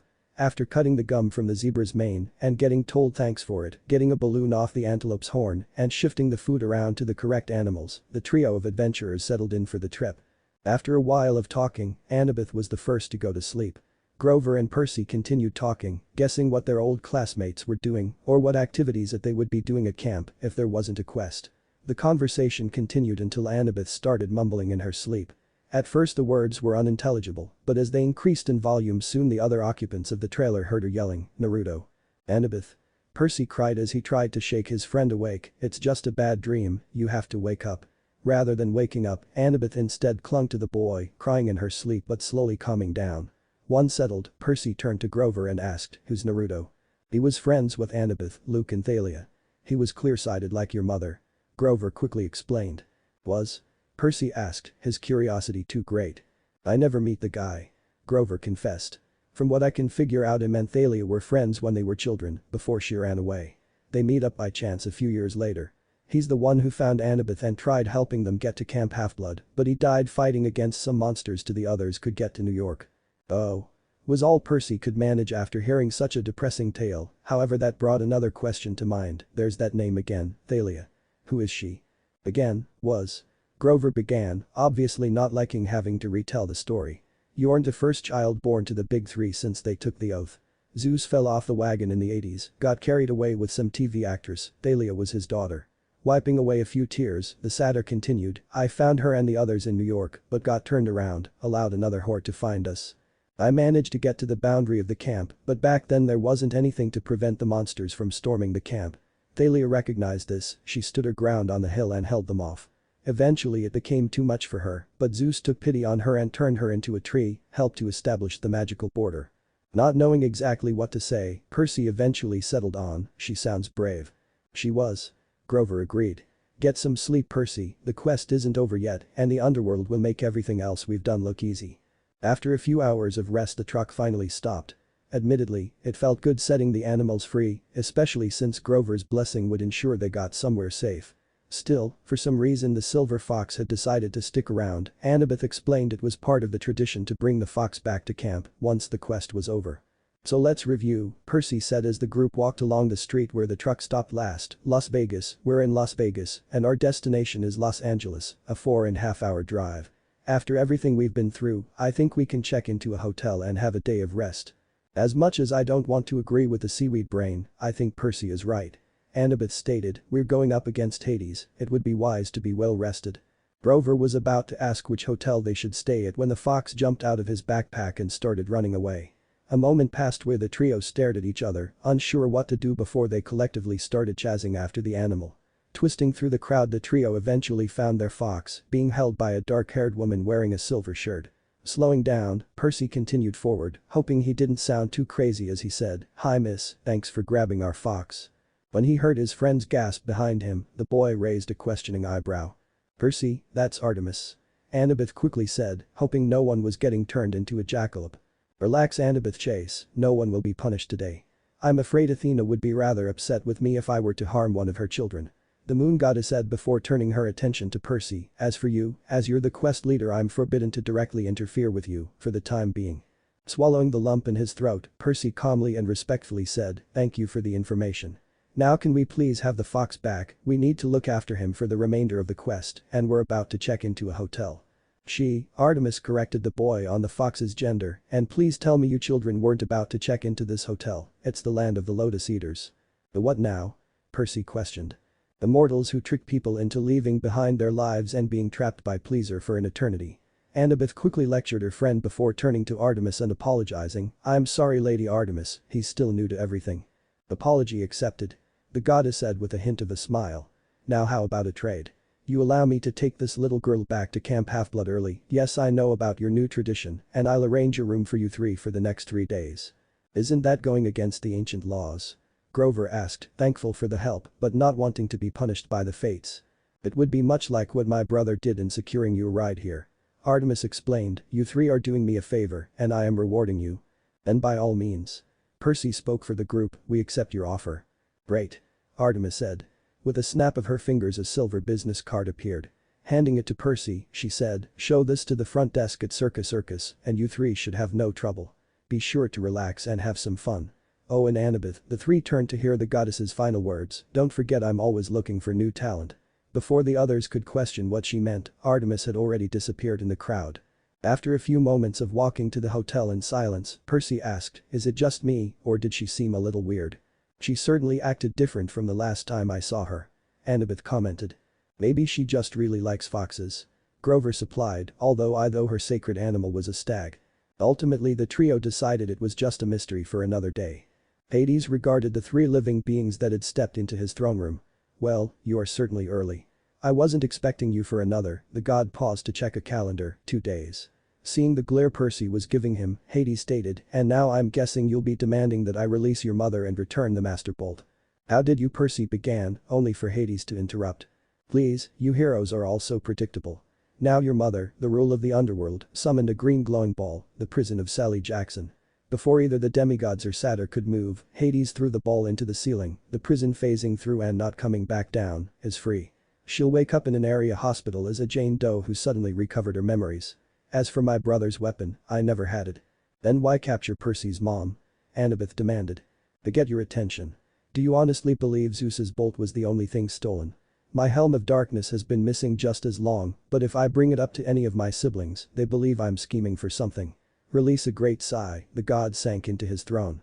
Looking over the adventurers, he continued, despite what you believe I'm not looking for conflict. Yes, I'll fight back if attacked first, but I have enough problems without starting a war within my family. I believe Zeus is right that a demigod stole his bolt, but they probably got help from a god after the fact. Hades then turned his full attention to Percy and asked, please do me a favor and open your backpack. Although confused by the request, Percy had learned during the quest that you don't refuse a god's order. Shockingly, once the backpack was opened the master bolt was revealed. But how?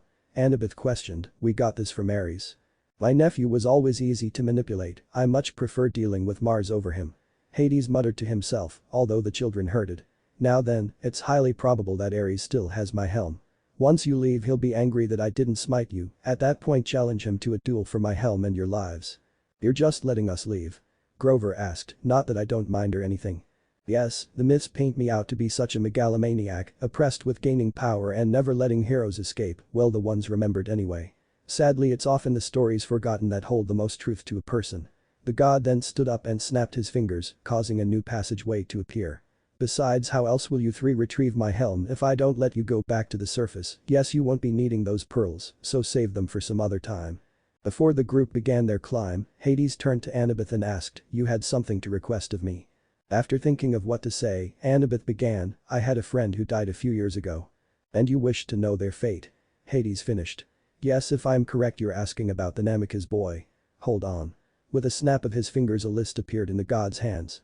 After several minutes of silence, Hades said, interesting, it appears the boy is not in the system. What does that mean? Percy asked. One of several things. Hades answered.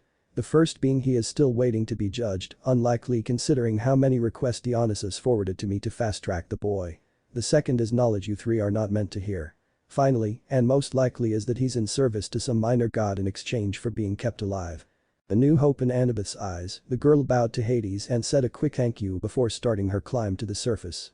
Percy and Grover quickly following her example. Hades may have been kinder than expected, but no one want to spend time in the underworld for longer than they have to. One more thing, Hades called after the group, I'll be sending Alecto to observe and ensure my helm's return. Although I suppose you're more familiar with her as Mrs. Dodds. Well, the second name meant nothing to Annabeth, it sent a shiver down Percy's and Grover's spine. Admittedly the battle against Ares was a challenge, and it was more so luck that Percy tricked the god into coming into the ocean, allowing the son of Poseidon to re-energize and land a blow on the god of war. With the duel won the helm was returned to Hades via Mrs. Dodds, even if Ares supposedly cursed Riptide to fail Percy in the future. More good news followed, the mortals who witnessed the fight having the mist make things appear as if Percy was fighting back against his abductor. Soon enough he and his friends were reunited with Sally who recognized her son on TV. The four soon had arrangements made to be flown back to New York. Once back in the city, the four were further surprised to learn they were all requested to come to Olympus to explain the events of the past few weeks. Thankfully no one was smited, although Ares was severely punished. While Zeus was extremely happy to have his bolt back, he didn't put much stock into the theory that a demigod alone was behind the thefts and some greater threat was still out there.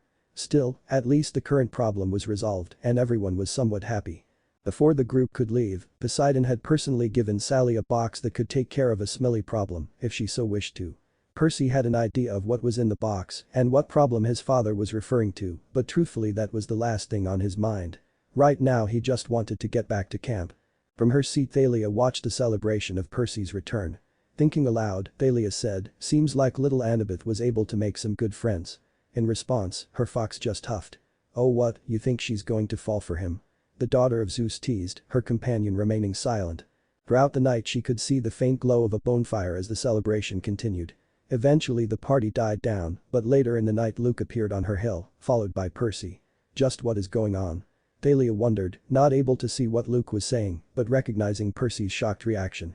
She then watched as Luke drew his sword, the color of the blade, indicating it wasn't completely celestial bronze, before summoning a large scorpion. He pointed his blade at Percy, and the monster attacked, stinging the boy before being slain by Riptide. Despite being unable to help, Thalia cried out, "We have to do something." Just as Luke ran away. In response, the yellow fox stood on all fours before releasing a loud series of barks. Unknown to Thalia, the resident skulk of the camp soon started barking as well, waking Chiron and leading the centaur to Thalia's hill, where he saw the unconscious Percy. Taking quick action, the trainer grabbed the boy and took him to the big house to be healed. It would be an entire day before the son of Poseidon awoke and revealed Luke's betrayal to the camp, and by then the traitor was dust in the wind. By the time Percy made a full recovery, the summer was almost over. The boy said a quick but emotional goodbye to Grover, the satyr having gotten a searcher's license and was now free to try and find the missing god Pan, his life's goal. As the camp activities began to wind down, the boy decided to go back to New York and live with his mom. She'd recently purchased a new apartment by selling a rather unique art sculpture. Annabeth had also decided to go home next week as well. After seeing how much love was between Sally and Percy, she was willing to give living with her dad and stepfamily another chance. While Percy waved goodbye to his friend as she was picked up by her father, he was unaware another two sets of eyes watched the girl being driven away. "I really hope this works out." Thalia commented, "I never really thought Mr. Chase was as messed up as my mom, he just needed a little time to figure everything out." With only the year-rounders staying after summer, Camp Half-Blood grew quiet. For many months Thalia and the fox enjoyed the peacefulness, that was until one night in late April the following year. "Look at the stars, look how they shine for you," Thalia sang along to the song that came up on shuffle, a little slow for her taste, but a good tune nonetheless. The fox certainly wasn't complaining about it or the girl singing. That was until he started barking, his hackles raised. Shocked at her friend's behavior, Thalia asked, "What's gotten into you?" She got her answer when she saw Luke walking up the hill, carrying a sledgehammer. As always, the daughter of Zeus couldn't hear what the boy said as he drew his sword and poured something along the blade. She felt a sharp pain hit her stomach as her one-time friend stabbed her tree. As she gasped for breath, she saw Luke beginning to swing the sledgehammer around, hitting something unseen, but with each blow landed the fox would flinch, and Thalia heard bones snapping. Once Luke deemed his work satisfactory, the son of Hermes left. Thalia began to slowly stroke the whimpering fox's head. "Don't worry, I'm sure someone will help soon." Thalia didn't even believe her own words. As he ran to Thalia's tree, Percy began to wonder if he'd ever have a normal summer again. After leaving a few days early via the Grey Sisters taxi, the son of Poseidon was shocked to see Thalia's tree dying and the fox statue all but destroyed. More shocking was that a pair of mechanical bulls, Annabeth called them Colchis bulls, were freely moving in and out of the camp's border as they fought a group of campers led by Clarice LaRue, a daughter of Ares. Thankfully the monsters were defeated with a little help from Tyson, Percy's friend from school who turned out to be an orphan cyclops who Poseidon shortly claimed. Although it was nice to have another friend at camp, the summer just got worse. Apparently Thalia's tree had been poisoned by an unknown party, and since it happened on his watch Chiron was let go, being replaced by Tantalus, who insisted nothing was wrong, despite the increased monster attacks and injured campers. As if that wasn't enough, Percy kept having dreams of his friend Grover in trouble, but also something that might heal the tree. It was only after Percy and Annabeth caused a near riot in the dining pavilion that Tantalus finally agreed to assign a quest, however he gave it to Clarice instead of Percy or Annabeth. Really, although Percy was slightly disappointed, the boy would have been alright with Clarice having the quest. Despite their differences, the son of Poseidon recognized that the girl was strong and a great fighter. The one time he expressed some hesitation at not even being able to help with the quest, many started accusing him of being like the previous children of the Big Three, a glory hound. However, in reality all Percy wanted was his friend safe and the camp saved. Truthfully, he would have stayed at Camp Half-Blood and helped to defend against future monster attacks had he not received a late-night visit from Hermes, the messenger god, who implied the success of the quest rested on whether Percy, Annabeth, and Tyson went to the Sea of Monsters or not. From there, events spiraled out of control, as they tend to do in the life of a demigod. A confrontation with Luke on board his ship led to the demigods and Cyclops running into a Hydra, only to be saved by Clarice with her Confederate ghost ship. Reluctantly, the daughter of Ares allowed the trio on board, but only after making them prisoners. From there it was a short trip to the Sea of Monsters, or as mortals knew it, the Bermuda Triangle. After an ill-advised skirmish with Scylla and Charybdis, the ship exploded and the party was separated. Somehow Percy and Annabeth stayed together as they drifted to CC's spa and resort, which turned out to be run by the ancient sorceress Circe. Not surprisingly, Percy was turned into an animal, a guinea pig to be more specific, and Annabeth received a makeover.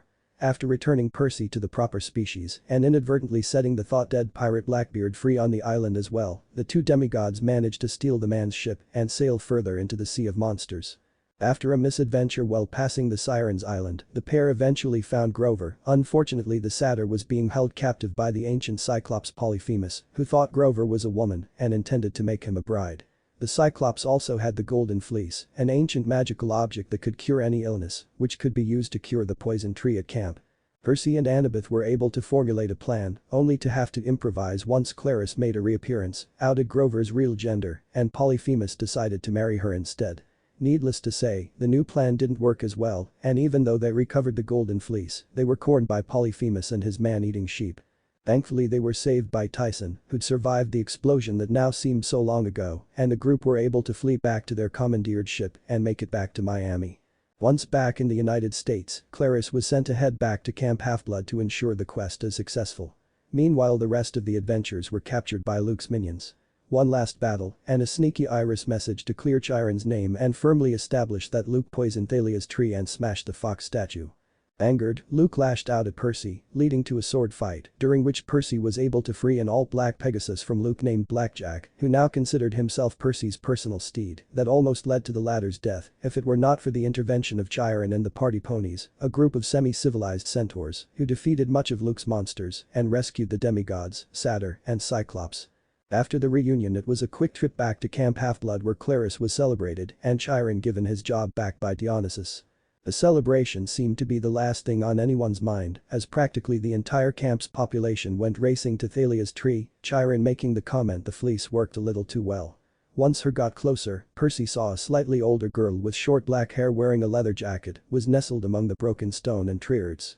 As the girl began to stir, Percy called to Grover, who along with Annabeth looked as if he'd seen a ghost, to help him out. Slowly the two pulled the girl from the tree and stood her up. By now she'd regained consciousness and began speaking. "I just had the weirdest dream." Seeing no one else was going to speak as they walked away from the tree, Percy asked, "Who are you?" The girl turned to look at Percy, revealing electric blue eyes as she replied, "Thalia Grace, daughter of Zeus." That, however, was not the night's last surprise. Once the three were clear of the statue remains, the stones began to move towards the tree. Jaws dropped as the stones placed themselves back together, reforming the statue. Once back in the proper shape, a series of blue flames rejoined the pieces into one solid statue. Once the flames fizzled out, those assembled were even more stunned when a yellow haze appeared above the statue. Slowly the haze took shape and it appeared as if a see-through fox was pulling its body from the stone. Once the tip of its tail was free, the fox's body became solid. While looking identical to the fox that had tried to save Thalia years ago, this one had two differences: it was slightly bigger and had two tails. Calmly the residents of Camp Half-Blood and the fox regarded one another until a loud bark caught everyone's attention. The campers feared a hellhound was about to attack, only to become more scared as a massive red, nine-tailed fox appeared out of the forest, the trees bending out of the monster's path. The bark seemed to be an order to the yellow fox as the smaller creature slowly walked to the other one. A silent moment passed before the larger fox seemed to accept the other one, the pair walking back into the forest and disappearing among the trees. Not believing what he'd just seen, Percy asked Annabeth, "Just what was that?" After a silent minute, the girl finally answered, "Honestly, I don't know, seaweed brain." For once, even the daughter of Athena was stumped. It had only been 6 months, but for Thalia it felt like a lifetime ago. After being imprisoned in her tree for years and spending a few months at Camp Half-Blood, the daughter of Zeus ended up going to New York with her cousin in the fall. Thalia had initially wanted to go to a boarding school that Annabeth would be attending, but was convinced by Chiron that she would benefit more with individual instruction, hence her homeschooling with Sally Jackson. Ms. Jackson had actually been pretty understanding of the situation, almost unnaturally so. While Percy went to school, his mom had helped Thalia catch up on all the movies and other pop culture she had missed out on while being dead. As far as education went, Thalia caught up fairly quickly by borrowing Percy's textbooks. For once, the teen could actually say she'd enjoyed her life at home. Ms. Jackson was every bit as kind and caring as a mother should be, and while Percy, maybe her cousin Thalia, had no problem treating him like an annoying little brother and also had no problem knocking him down a peg when his ego grew too big. When the trio celebrated the younger demigod's birthday back in August, it was the first time Thalia had fun in a very long time, even if the blue cake was a little strange. But like any family, they had their quirks. As great as Ms. Jackson was, there were quite a few nights she encouraged the teens to go monster hunting in Central Park while she stayed home, to what end neither knew. Currently, the makeshift family was close to the end of an 8-hour drive from their home to Bar Harbor, Maine. After a quick detour to pick up Annabeth, Thalia settled in for the long drive by putting Naruto's iPod to shuffle, closed her eyes, and enjoyed the music, at least until someone shook her shoulder right before the high note of Somebody to Love. Taking out the earbuds, the teen glared at whoever was about to be electrocuted, only to see Percy hesitantly back away as he said, "We're here." "Right," was her response as she wrapped the cord around the music player and stuffed it into an interior pocket in her jacket. After a few minutes of watching Ms. Jackson fuss over her son before driving off, she commented, "Your mom's cool. She's pretty okay." The son of Poseidon replied, slightly angering Thalia due to her own experiences with her own mom.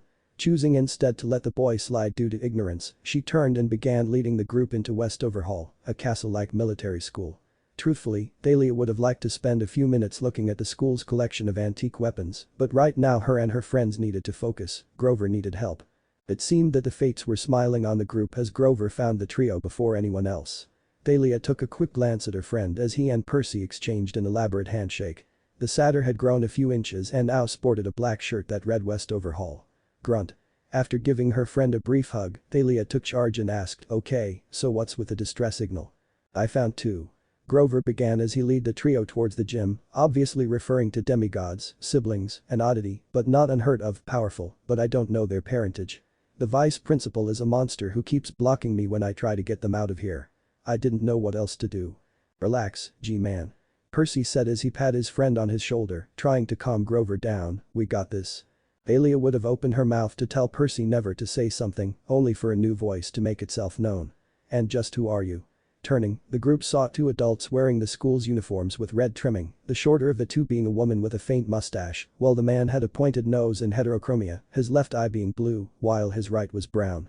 As she was about to weave the mist to make a cover story, Thalia heard yet another new voice grab everyone's attention as they said, "There you guys are, I was afraid that you'd gotten lost." The daughter of Zeus quickly regarded a stranger. He seemed to only be a teen, around her age, and wore the same uniform as the teachers, but lacked the red trimming. He also wore an orange beanie that hid his hair, while a pair of silver-framed orange-framed sunglasses hid his eyes. While none of the demigods recognized the stranger, Grover evidently did as he quickly snapped to attention and saluted the teen as he cried out, "Corporal."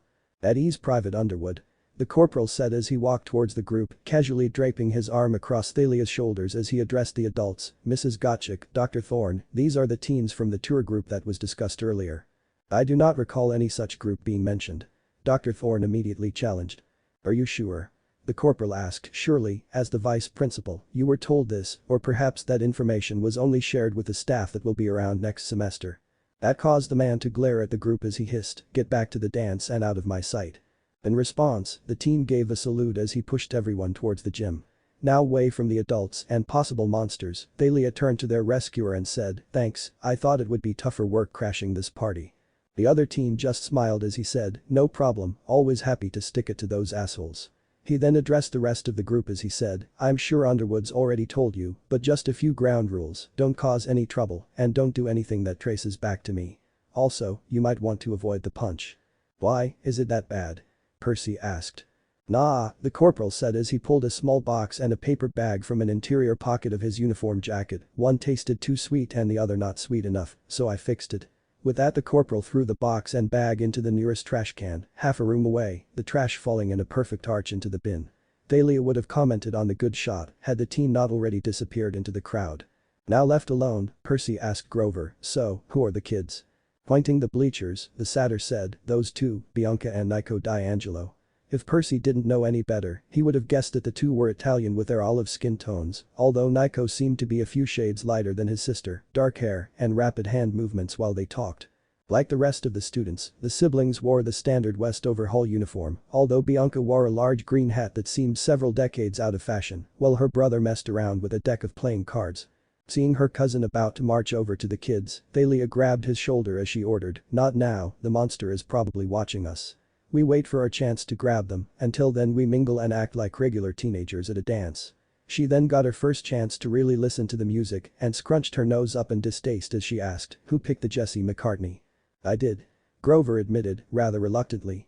Giving her friend a small glare before dragging him onto the dance floor, Thalia stated, "When we get done with this, we're going to have a talk about your choice in music." Awkward doesn't begin to describe what it is like dancing with a satyr.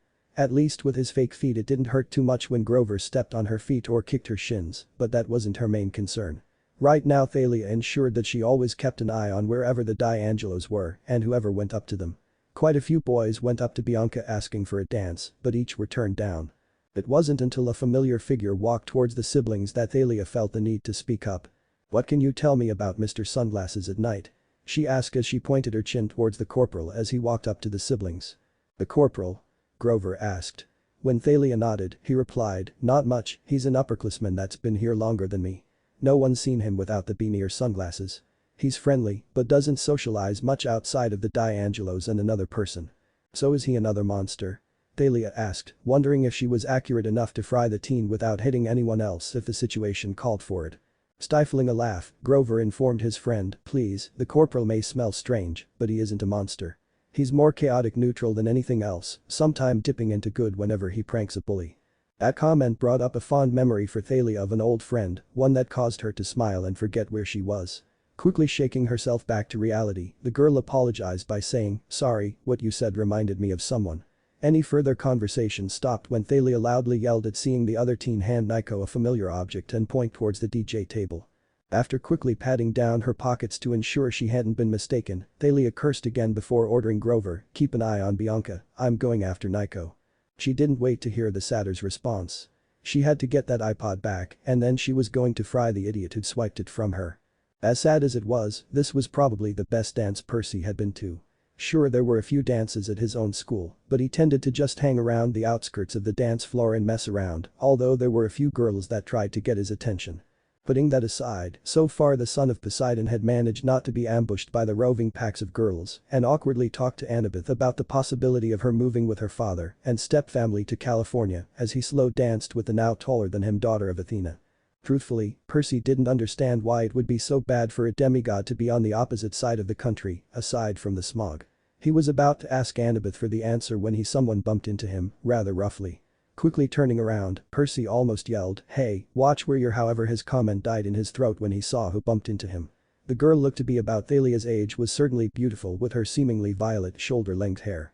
While she certainly had a bit more developed figure than others in her age group, what caught Percy's attention was the combination of sunglasses hiding her eyes and foldable, red-tipped white cane. Quickly finding his voice, Percy attempted to apologize, only for the girl to wave him off by saying, "No, it was my fault. Sorry to bother you." And with that she disappeared into the crowd. Although his face was certainly burning a bright shade of red, the demigod turned back to his friend to try and forget the incident, only to see Annabeth looking as if she saw a ghost as the grey-eyed girl mumbled, "That was Hinata Hyuga. Is that a name I should know?"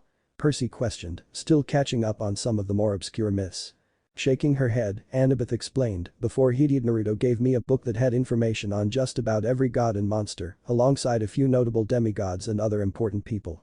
She was in it." Thinking he actually knew where this line of thought was going, Percy commented, "A lot of the seers in myths are blind, do you think she's the new oracle?" Shaking her head, Annabeth replied, "I'm not sure, a lot of her page is in Japanese, while the rest is blank." Sensing that particular line of conversation had ended, Percy voiced a thought that popped into his brain, "Wait, am I in that book? Did you read about me before we met?" While Annabeth decided that the wall behind him looked interesting as she thought about her answer, Percy himself noticed something interesting in the bleachers. Stepping away from his friend, Percy quickly said, "Bianca's by herself, I'm going to go see if I can talk to her." Thalia was now officially pissed. While she had initially kept an eye on Nico and had gotten within a hair's breadth of grabbing the boy and reclaiming the iPod, the crowd had surged around her and she'd lost her target. Currently, the daughter of Zeus was debating if it was possible to stun everyone with some low-voltage electricity, really nothing more than some static, and then use the mist to make it seem like an exposed wire had done it. Yet those thoughts left her head as a familiar melody of violins and guitar filled the gym. How, Imagine Dragons doesn't even exist for a few more years? She questioned herself, unaware as a figure snuck up behind her. Shortly, Thalia found herself spun around, coming face to face with the corporal as he placed his hands around her waist, smiled and asked, "May I have this dance?" Not wanting to cause a scene and draw attention to herself, Thalia reluctantly looped her hands around the taller teen's neck but couldn't stop from commenting, "It's not very nice to steal a girl's music player." As the line "I've been breaking, hiding from the spotlight" came from the speakers, the teen's smirk only grew as he stated, "Well, what other excuse would I have to talk to such a beautiful girl?" That comment actually made Thalia blush and caused her to stay quit as the two slow danced to the song. The pair moved in a lazy circle for a few minutes before the song's pace slowed drastically, and the corporal commented, "Well, this was nice, but I think your friend is about to do something stupid." Seeing the questioning look the daughter of Zeus had, the other teen pointed with his chin to the gym doors, where Percy was leading Bianca out into the hallway. "That idiot," Thalia quietly said through gritted teeth, letting go of her dancing partner to remind Percy of the plan, the iPod forgotten. The corporal just watched her walk away and out of the gym before digging into his jacket pockets for a set of keys. He had an idea what was going to happen next, he'd need his bike and his special tools. Percy should have expected this, he really should have. After all, things tended to go belly up in the life of a demigod. After cutting his dance with Annabeth short, the son of Poseidon had managed some small talk with Bianca, even if the girl didn't seem to know many pop culture references. As he had tried to figure out a way to safely drop the bombshell of all the Greek myths being real, Bianca suddenly declared that her brother had been away for too long. Wanting to be on her good side and just generally wanting to do the right thing, Percy had volunteered to help look for Nico. Unfortunately, the pair quickly became separated in school. By the time Percy managed to find Bianca, she had found Nico, but Dr. Thorne had found them. Using the siblings as bait, the monster had set a trap in an empty classroom, launching a dagger-like weapon at the teen. Thankfully, the weapon only grazed the demigod, however its poisoned edge caused the demigod to feel numb and had no choice but to follow the monster's orders.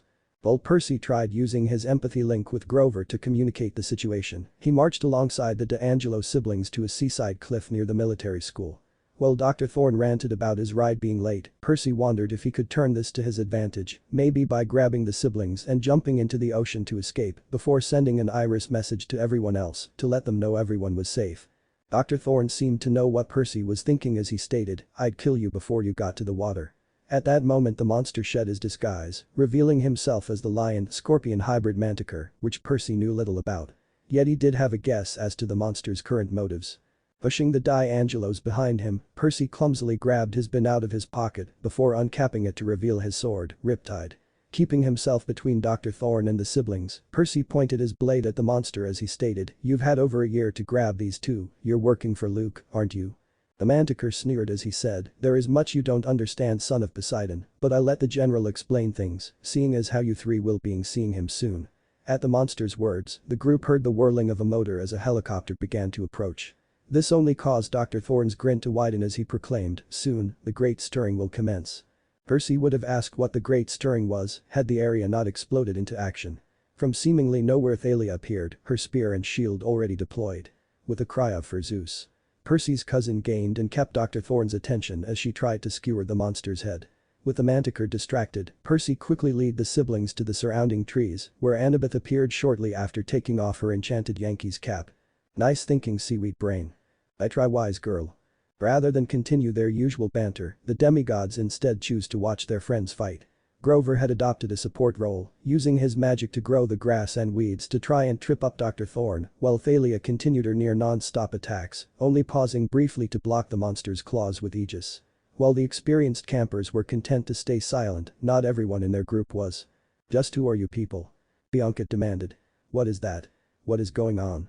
And what do my brother and I have to do with this?" Slowly her voice rose until she was practically yelling, regaining Dr. Thorne's attention. After batting Thalia's spear away, the monster used his scorpion-like tail to launch a series of spikes at the four. Percy and Annabeth didn't hesitate to crash tackle the D'Angelo siblings, Percy deploying his own seldom-used shield to help deflect the deadly projectiles. This was evidently the right move as not a second later his arm screamed in pain from the impact, the shield being dented beyond repair. Shortly afterwards was another sound, Grover yelping as he was thrown into the trees. Evidently this also enraged Thalia. With her spear crackling with electricity, the teen released a wordless battle cry as she charged at the monster. For a moment it looked as though the demigods would win, then Percy remembered the helicopter. It was almost like someone flipped a light switch to turn off the night as a large spotlight lit up the area. Although obscured by the night sky, Percy could make out the profile of the helicopter, which he could only describe as a gunship with a large number of missiles it contained. The sudden light threw Thalia off her game. Although she slowed only slightly, Dr. Thorne was able to easily sidestep her last thrust before using his tail to batter to the rest of the group. The monster opened his mouth to gloat about his seemingly inevitable victory, only to be preempted by the sound of a hunting horn. Before anyone could make sense of what was happening, a silver arrow suddenly sprouted from the manticore's knee, another soon appearing in his shoulder. Crying out in anger, the monster yelled, "Direct interference. A curse on you." "Not so." An angelic voice called from the woods, "The hunting of all beasts falls in my domain, and you are certainly a beast." Shortly a woman stepped out into the light. Percy easily recognized her as Artemis, even if she was wearing a silver parka jacket instead of a blouse. However, the demigod was in the dark about the group of girls, the youngest being 10, while the oldest looked to be just older than him, dressed similarly walked out of the trees, bows drawn and ready to fire. Percy didn't know who the girls were, but Annabeth evidently did as she called out, "The hunters." "Oh, wonderful."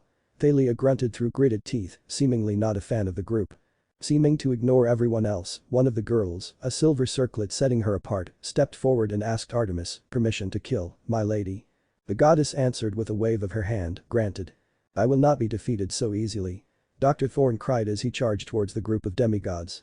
Annabeth acted the quickest, easily leaping onto her feet before rushing to meet the manticore head-on, sidestepping the monster before leaping and driving her dagger into Dr. Thorne's back, somehow managing to hang on as the monster thrashed around. The circlet-wearing huntress, the second in command of the group, must have seen the opportunity as she began, "Fie," yet the order stuck in her throat as yet another newcomer came to the clearing. The motor of the helicopter hid the approach of the latest person. Seemingly appearing out of nowhere in between two huntresses, Percy saw a glimpse of the corporal riding onto an orange dirt bike. Quickly the older team drove straight towards Dr. Thorne and Annabeth, stopping just short of the pair with a quick brake, however the momentum of the dirt bike caused it to balance on the front wheel, while the body turned sideways, the back tire smacking the monster in the face. While the dazed monster stumbled towards the cliff, the corporal wasn't finished. Still balancing his bike on the front tire, the team punched his right fist into the air, a chain erupting from the glove that encircled Annabeth, before grabbing her off the back of the beast and gently tossing her back to her friends. As the corporal's bike finally obeyed the laws of gravity and the back tire returned to the ground, the manticore disappeared over the cliff and the mortals on the helicopter took action. As the men fired inaccurate rifle shots at the group, Artemis stepped forward and proclaimed, "No mortal shall witness my hunt." With a snap of her finger, the helicopter turned into a flock of ravens, the men inside vanishing. At hearing their mistress's word, it seemed many of the assembled huntresses took them to mean that they should take care of the last remaining non-demigod, the corporal. Almost in unison the girls drew back their bowstrings and fired silver arrows at the teen. Percy, Thalia, Annabeth and Grover all tried to shout a warning, only to witness something unreal. With inhuman reflexes, the corporal drew a blade from his hip, a flash of silver cutting arrow after arrow out of the air, save for the last one that the teen caught with his free hand. While those in the clearing stunned, the corporal slowly got off his dirt bike. After taking a few steps as her surveyed those present, the teen turned to Artemis before kneeling and bowing deeply while he said, "Please forgive me for the interference, I thought it prudent to act before any of the demigods were lost." Artemis regarded the teen for a brief moment before ordering him. "Rise and take off the disguise, Naruto." That name shocked Thalia and Annabeth to their core, yet their shock only grew as the corporal took off his orange beanie, revealing short, spiky hair. The sunglasses were removed to reveal blue eyes, while a hand whipped away the makeup on his cheeks to show the whisker-like birthmarks. He then turned to the demigods and gave a smile only Naruto Namikaze could do as he said, "Annabeth, who told you that you could grow up so quick without me? Hey Thalia, how was the dance?" While the girls were stunned, Artemis took the moment to continue her conversation, "I was informed of your death." "I got better." Naruto answered causally with a shrug of his shoulders as he sheathed his knife. That comment seemed to spur Thalia into action. "You asshole." The girl yelled as she marched back into the clearing, electricity surrounding her fist. Naruto saw what was coming and tried to pacify his friend, only to receive an electrified fist to the face that sent him to the ground. When Thalia grabbed him by his jacket, Naruto braced himself for more hits, only to feel Thalia's lips on his cheek. Peppering the blonde's face with kisses between words, Thalia lectured, "No more heroic sacrifices for you." She then punctuated her sentence with a deep kiss on the boy's lips. The two remained lip-locked until they heard Artemis clear her throat, rather loudly. Regarding the pair with a look between frustration and a glare, the goddess stated, "That's enough of that for tonight, especially around me." She then focused her attention on Naruto as she said, "We'll discuss your return later and on whether your parents know of this." The goddess then went back to addressing everyone as she said, "But for now, it's time to rest. Zo, set up camp and retrieve our guests' belongings." "At once, my lady." The circlet-wearing huntress said as she began ordering her fellow huntresses to set up the tents and get the fire ready. In no time the tents were raised in a crescent shape alongside the bonfire, the girls relaxing either in or outside their tents, while white wolves and falcons stood guard. Naruto observed as the non-hunters just stayed at the edge of the group, trying to explain the situation to a skeptical Bianca, who confused the gods for athletes, and an enthused Nico. While everyone was distracted, the blonde moved to reclaim his dirt bike, pulling the keys out of the ignition, which caused the motorcycle to fold in on itself until it was a small orange square that barely fit in the palm of his hand. Although he thought he'd been stealthy, the teen turned to find Zoe Nightshade staring at him. A gift from Hephaestus for a future favor, same with the gloves. Naruto quickly explained. Zoe seemed not to care whether the boy was telling the truth or not, instead saying, "My lady wishes to speak to thy, Bianca, and Jackson. I trust thou can find the way without me." "Of course, An-san." Zoe rewarded the boy with a rare smile before her expression shifted back to a neutral look as she moved to collect the other two demigods. Naturally, Naruto arrived at his mother's tent first to find his mom sitting down as she tended to one of her silver deer. Knowing Zoe would be back soon, Naruto opted to nod to his mother before going to settle in a corner. Soon both Bianca and Percy showed up, telling Artemis the events of the night, the goddess growing concerned when the son of Poseidon mentioned the great Sterling. Naruto would have asked his mother if she were alright, had Zoe not beat him to it. "Are you alright, my lady?" "Yes, but I'm not sure for how much longer." When the goddess received 3 questioning looks, she explained, "I've felt it for a while now, the stirring of prey I'd half forgotten existed. There will be trying times ahead. And that's why we need to get Bianca and her brother back to Camp Half-Blood." Percy interjected, "So that they can learn to defend themselves from monsters." The boy, "Yes, but there is another option for Bianca, she can join my hunt." Artemis stated, greatly confusing the demigods present. "And this is where I interrupt." Naruto stated as he walked towards the center of the room. "Yeah, the hunt is probably the safest place for demigod girls. Immortality, inhuman archery skills, and close companionship are certainly some good perks." Percy began to wonder just whose side Naruto was on in this debate until the blonde continued, "But there are so major drawbacks. For one, you'd be swearing off love forever, plus you'd have to leave your brother behind." Bianca was silent for a moment before speaking. "It sounds selfish, but..." Once more Naruto interrupted her by saying, "You don't want to be responsible for him anymore." The teen shrugged his shoulders as he said, "I get it, little siblings are a handful. I mean, I only looked after Annabeth for a few months, but I was about ready to tear my hair out half the time she decided she'd only eat donuts and nothing else." A small joke seemed to ease the tension before the teen continued as he said, "Look, I'm not telling you to go to camp or join the hunt, but you should consider 2 things. First, if you do go to camp you'll have other people help you look after Nico, you won't have to shoulder the responsibility alone anymore." "And the second?" Zoe asked. "Consider this," Naruto continued, "you join the hunt and leave Nico at camp, but after a few centuries you fall in love and are forced out of the hunt. You would be alone in a world you would know nothing about." Naruto stated simply. Once the teen finished speaking, the air within the tent was filled with tension as the occupants awaited Bianca's decision. Finally, after taking what felt like an hour to decide, the girl turned to Artemis and said, "I'm sorry, but I can't accept your offer." "Are you certain?" the goddess asked. When the girl nodded her head, Artemis sighed before stating, "Very well, just know that the offer stands, for both you and Annabeth." Percy opened his mouth to ask what the woman meant, only for Artemis to motion towards Zoe and command, "Take Bianca and Jackson back to the others, I wish to have a few words with Naruto." Once the two were left alone, the goddess regarded her son with a strange look, prompting the blonde to ask, "What are you thinking about?" "Right now I'm debating if it would be worth it to turn my son into a jackalope." The goddess answered without hesitation, only halfway joking. "Jackalope? Really?" Naruto asked, not at all fazed by his mother's words. "From what I've heard you recently took a shine to foxes." As he spoke, the teen shifted forms to become a yellow fox, slightly shy of the height of a Clydesdale horse with 3 white-tipped tails. As she regarded her son's other form, Artemis nodded to his back end and stated, "I had heard you only had 2. The fox shrugged its shoulders as it said, "Spent a few months training with Tusan and Kasan. Their training was brutal, but it pushed me to the 3rd tail, so I can shape shift easily." "I take it the chains are how you hide your tails when in human form?" Artemis asked, receiving a nod in answer. "So where else have you been? And why not let me know you were alive?" Shifting back into his human form, Naruto answered, "Spent some time in California, visited the other camp for a bit." Here the boy rolled up his right sleeve, displaying a tattoo of a basic stylized fox head over the letters SPQR. "As to why I didn't let you know, well, there are 2 reasons. First, when I scouted the camp initially, I only recognized a few hunters." "Yes," Artemis interrupted her son, "unfortunately since your death nearly all of the group, save for Zoe and Phoebe, have either gone astray or fell in battle." "And your other reason?" "I got contacted for a job." Naruto explained, "The D'Angelo's parent contacted me anonymously, wanted me to watch the 2 until someone came to collect them. Must have been hard to stay away from everyone, some more than others."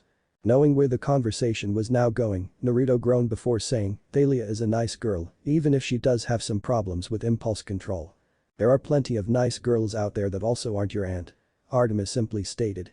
Rolling his eyes, Naruto countered, yes there are, but I'm sure you'd have them take the oath, which conveniently would stop them from dating me. He then stated, and as far as the aunt thing goes, need I remind you how many brothers and sisters get married in the old stories? And we both know that the whole divine DNA thing doesn't work the same as standard genetics. Plus our destinies are kindling since we spent so much time in the tree, at least that's what Kasen said. Enough. Artemis softly but sternly ordered, I've just learned that my son is alive again and I'd rather not get into an argument. So, let's catch up before I have to call your idiot uncle for a ride into camp. From there the pair spent the next few hours in a pleasant conversation before Naruto left to alleviate concerns that the teen was subjected to some divine punishment. The following morning the assembled demigods and huntresses stood by the seaside cliffs. Despite Artemis assuring everyone dawn would soon arrive, Percy had his doubts considering how dark the sky was and how cold the air felt. Still, the boy just huddled near Annabeth, Grover and Thalia who made herself comfortable against Naruto's side. Bianca and Nico stood not too far away, still settling into everything. Thalia kept glancing at the pair, sending Zoe a smirk of victory upon hearing Bianca's choice of going to camp, while Grover just gave a heavenly sigh at the mention of spending eternity with Artemis, which earned him several slaps. Deciding to try and get some answers, especially since Artemis was one of the kinder gods he'd spoken to, Percy stepped towards the goddess of the moon and asked, are we waiting for the sunrise? For my brother. The woman gently corrected, not turning away from the east, he grows lazy during the winter. Percy was going to ask how the whole sun chariot thing worked since the sun was in outer space, but stopped himself when he spotted a bright light on the horizon. Once more Artemis spoke, ordering everyone, don't look until I say so.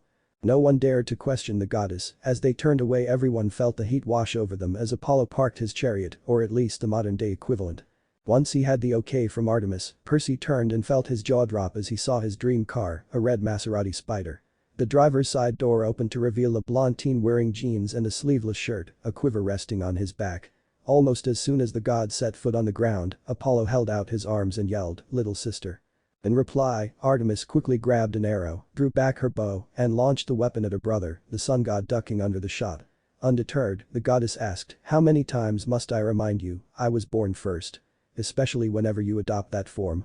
The sun god just smirked at his sister as he snapped his fingers, aging himself to appear to be in his mid-20s. At seeing Apollo's new form, Thalia offhandedly commented, damn, Apollo's hot. At hearing this, Naruto couldn't help but growl a little, causing the daughter of Zeus to lightly laugh before rubbing his arm and saying, don't worry Whiskers, I won't leave you for my half-brother. She punctuated the statement with a quick kiss to the cheek. While the two had their small conversation, Apollo had recited a horrible haiku before agreeing to take all the huntresses and demigods to Camp Half-Blood so Artemis could go on a solo hunt. As he scanned the group, the sun god quickly set eyes on someone he hadn't seen in years. Strolling forward, Apollo called out, Naruto Namikaze, last I heard you died. Naruto gave the same answer that he had last night, I got better. Upon seeing the small glare Apollo gave him, Naruto knew he'd have to do better and shared a bit more. Around the time Thalia got out of her tree, some god, I don't know who, decided they wanted me in their service and revived me. The statement was true enough that the god of truth bought it. Interesting, the good pondered as he stroked his chin. So I take it you're not one of those clear-sighted mortals who give up after their first life-threatening experience. Depends on the reward. Naruto answered honestly. He knew all about his 2 cents plan, but figured he couldn't use his skills for himself every once in a while. How about I upgrade that old iPod of yours and allow you into Camp Half-Blood if you take someone there for me? The sun god asked. Done and done, Naruto said as he held out his hand to seal the deal. As the two shook hands Naruto commented, especially if you're going to have a certain someone drive. What was that Whiskers? Thalia asked. Nothing dear, the blonde replied, almost too quickly. Giving the girl an exaggerated kiss on the cheek, the teen waved goodbye as he said, I'll see you all at camp. It wasn't until Naruto was in the entrance hall of Westover Hall that Naruto realized 2 very important things. Firstly, the teen forgot to reclaim his iPod last night. Second, Apollo didn't tell him who he was supposed to take to camp or what to tell them. Before he could even groan in frustration the teen heard someone lightly singing, thunder, feel the thunder. He then heard 3 quick taps before they finished, lightning and the thunder. Walking up the stairs, Naruto wasn't surprised to see Hinata sitting at the top of the stairs, her cane tapping out the beat of the song. Waving his hand, Naruto greeted, hey Hinata, where did you hear that song? The DJ couldn't figure out how to disconnect your iPod, so he just let it keep playing all night long. They tried to take it with them, but I stepped forward and said it was mine. The girl then gave a smile full of mischief as dug into her pocket and pulled out the iPod as she said, "No one wants to argue with a blind girl. Of course you actually need to be blind for that to work." Hinata just smirked at Naruto as she took off her sunglasses, revealing pupilless, lavender-colored eyes as she tossed the iPod to the boy. Easily catching the music player, Naruto stuffed it in his pocket as he mumbled, "Well, that's one problem taken care of." Unprompted, Hinata stated, "The girl you're looking for is in block 11 of the dorms, room 03. She doesn't have a roommate, has already been taken out of the system, and knows about everything." Impressed his friend had already done so much or convinced people to do it for her, Naruto asked, "Are you ever going to tell me what you are?" In reply, Hinata stood up and descended the stairs towards the boy before throwing her arms around his neck and saying, "Now where is the fun in that, Foxy-kun?" While she leaned forward, Naruto leaned back, greatly confusing the girl. "I'm not getting my usual. We have to stop this." Naruto gently ordered, "I felt guilty as hell the time we were here, but I didn't know if I'd be running into Thalia again. Now she's back in my life and actually wants to have a relationship, I can't risk that." Hinata just smiled as she replied, "Okay Naruto, I won't try to steal you away." That calmed the blonde but left him defenseless as the girl quickly leaned in and stole a kiss. As she stepped away from her friend, Hinata continued, "However, that's not going to stop me from having some fun." Left alone once more, the kitsune quickly decided that he'd best get out of Westover before any more surprises reared their heads. Moving through the school, it didn't take the boy long to arrive at the dorm room. After knocking, the blonde was greeted by a girl perhaps 6 or 7 years old with light bronze skin and dark black hair. Although the girl wore the standard uniform, her blue eyes held a fierce, almost predatory, intensity. Giving Naruto a quick glance, the girl spoke, "I'm Catherine. Are you taking me to camp, Corporal?" Nodding, the teen replied, "Yeah, grab your stuff and let's get going. And Naruto will work just fine." The little girl nodded before taking 3 steps into her room, grabbed a backpack and returned to the doorframe. Naruto actually whistled, he was so impressed and said, "Haven't seen someone use a bug-out bag since I was a kid. Mom said always be prepared to move." Catherine offhandedly stated as she followed Naruto into the hallway and out of the school. As the pair approached the road, Naruto dug into his pocket and pulled out his motorcycle. Thinking of the vehicle he wanted, the secret son of Artemis, threw the cube towards the road, it unfolding in midair while an orange racing motorcycle. At seeing the motorcycle, Catherine eagerly climbed on after Naruto sat in the driver's seat. After passing back a helmet, the teen told the girl, "Hang on." Before he shifted the bike into gear and opened up the throttle. Needless to say, the Hephaestus-made motorcycle easily outpaced every other car on the two's trip from Westover Hall to Camp Half-Blood. Of course usually Naruto would have obeyed all traffic laws, but as he was in a hurry, he just steered around the slower moving vehicles and used his superior reflexes to weave through intersections, the mist probably making mortals see a stray dog or something. In no time Naruto crossed over a few state lines and arrived on Long Island before driving up a seldom used road and past a familiar tree and statue. As he sped through the camp, the teen gave the resident centaur a fright as he rocketed past the big house. Of course, no matter how fast Naruto's enchanted motorcycle was, nothing earthbound had a hope of outracing the sun. As such, Naruto wasn't surprised to see what looked to be a tour bus floating along the edge of the lake while demigods, including a visibly shaking Thalia and huntresses, climbed out of the bus and onto the beach. Chuckling at the show, Naruto slowly wheeled his bike towards the group, only meeting glares. Thalia glared the hardest as she accused her friend, "You knew he was going to have me drive, didn't you asshole?" Naruto only shrugged his shoulder as he said, "Apollo is the type of god who tries to help people overcome their difficulties, although it's usually a trial by fire method." He then turned his attention to Apollo as he jerked his thumb over his shoulder and said, "By the way, quest complete." "I see." The god replied with a grin as he looked at the girl, "Hello my little cat." As he spoke, a golden, ethereal bow and harp appeared above the girl's head. "Hi daddy." Catherine eagerly waved to her father. "Hello sweetie."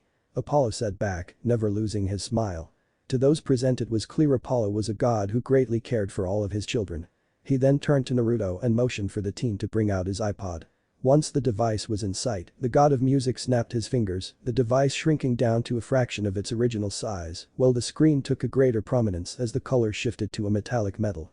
While Naruto nodded at the changes, Apollo commented, "I would have changed it to an iPhone, but I'm unsure what plan your parents have." Any further conversation stopped when Chiron made his appearance. Stopping abruptly from a full gallop, the trainer of heroes looked disheveled, it was rather early, and Naruto hadn't done him any favors earlier, as he asked the group, "Would somebody please tell me what is all this ruckus this early in the morning?" "Chiron, my good centaur." Apollo happily yelled as he walked towards his fellow immortal. "The short of it is that you have 3 new campers. Those two, he pointed to the D'Angelo siblings, are undetermined while this one, he used his powers to pull Catherine towards him and into a side hug, is my daughter, you can do the whole hail thing later. The god then tapped his chin as if he forgot something and said, oh yeah, little sister decided to take a solo hunt and said she was leaving her girls in camp. Cool. Okay, I got to go, running late. With those words the god flashed back to the tour bus, shifted it back into sports car mode and took off into the sky, leaving a frustrated centaur behind. As Chiron rubbed his temples, he muttered about being too old for this, but nonetheless addressed the group. I welcome you all to Camp Half-Blood. Some of you are newcomers while others are returning campers. We're just about to serve breakfast, so please follow me to the dining pavilion for food and introductions. Afterwards I'll get the intro film set up while Mr. D oversees the head counselor meeting. As the group began walking away, Percy grabbed Annabeth's shoulder and asked, why are we having a meeting? The daughter of Athena rolled her eyes as if the answer was obvious, the hunt is visiting the camp, which means we're going to have a capture the flag game in a few days. We need to strategize, trust me when I say this is one match you don't want to lose. What if Naruto Kitsune was in Percy Jackson? End here, and thanks for watching my video till the end.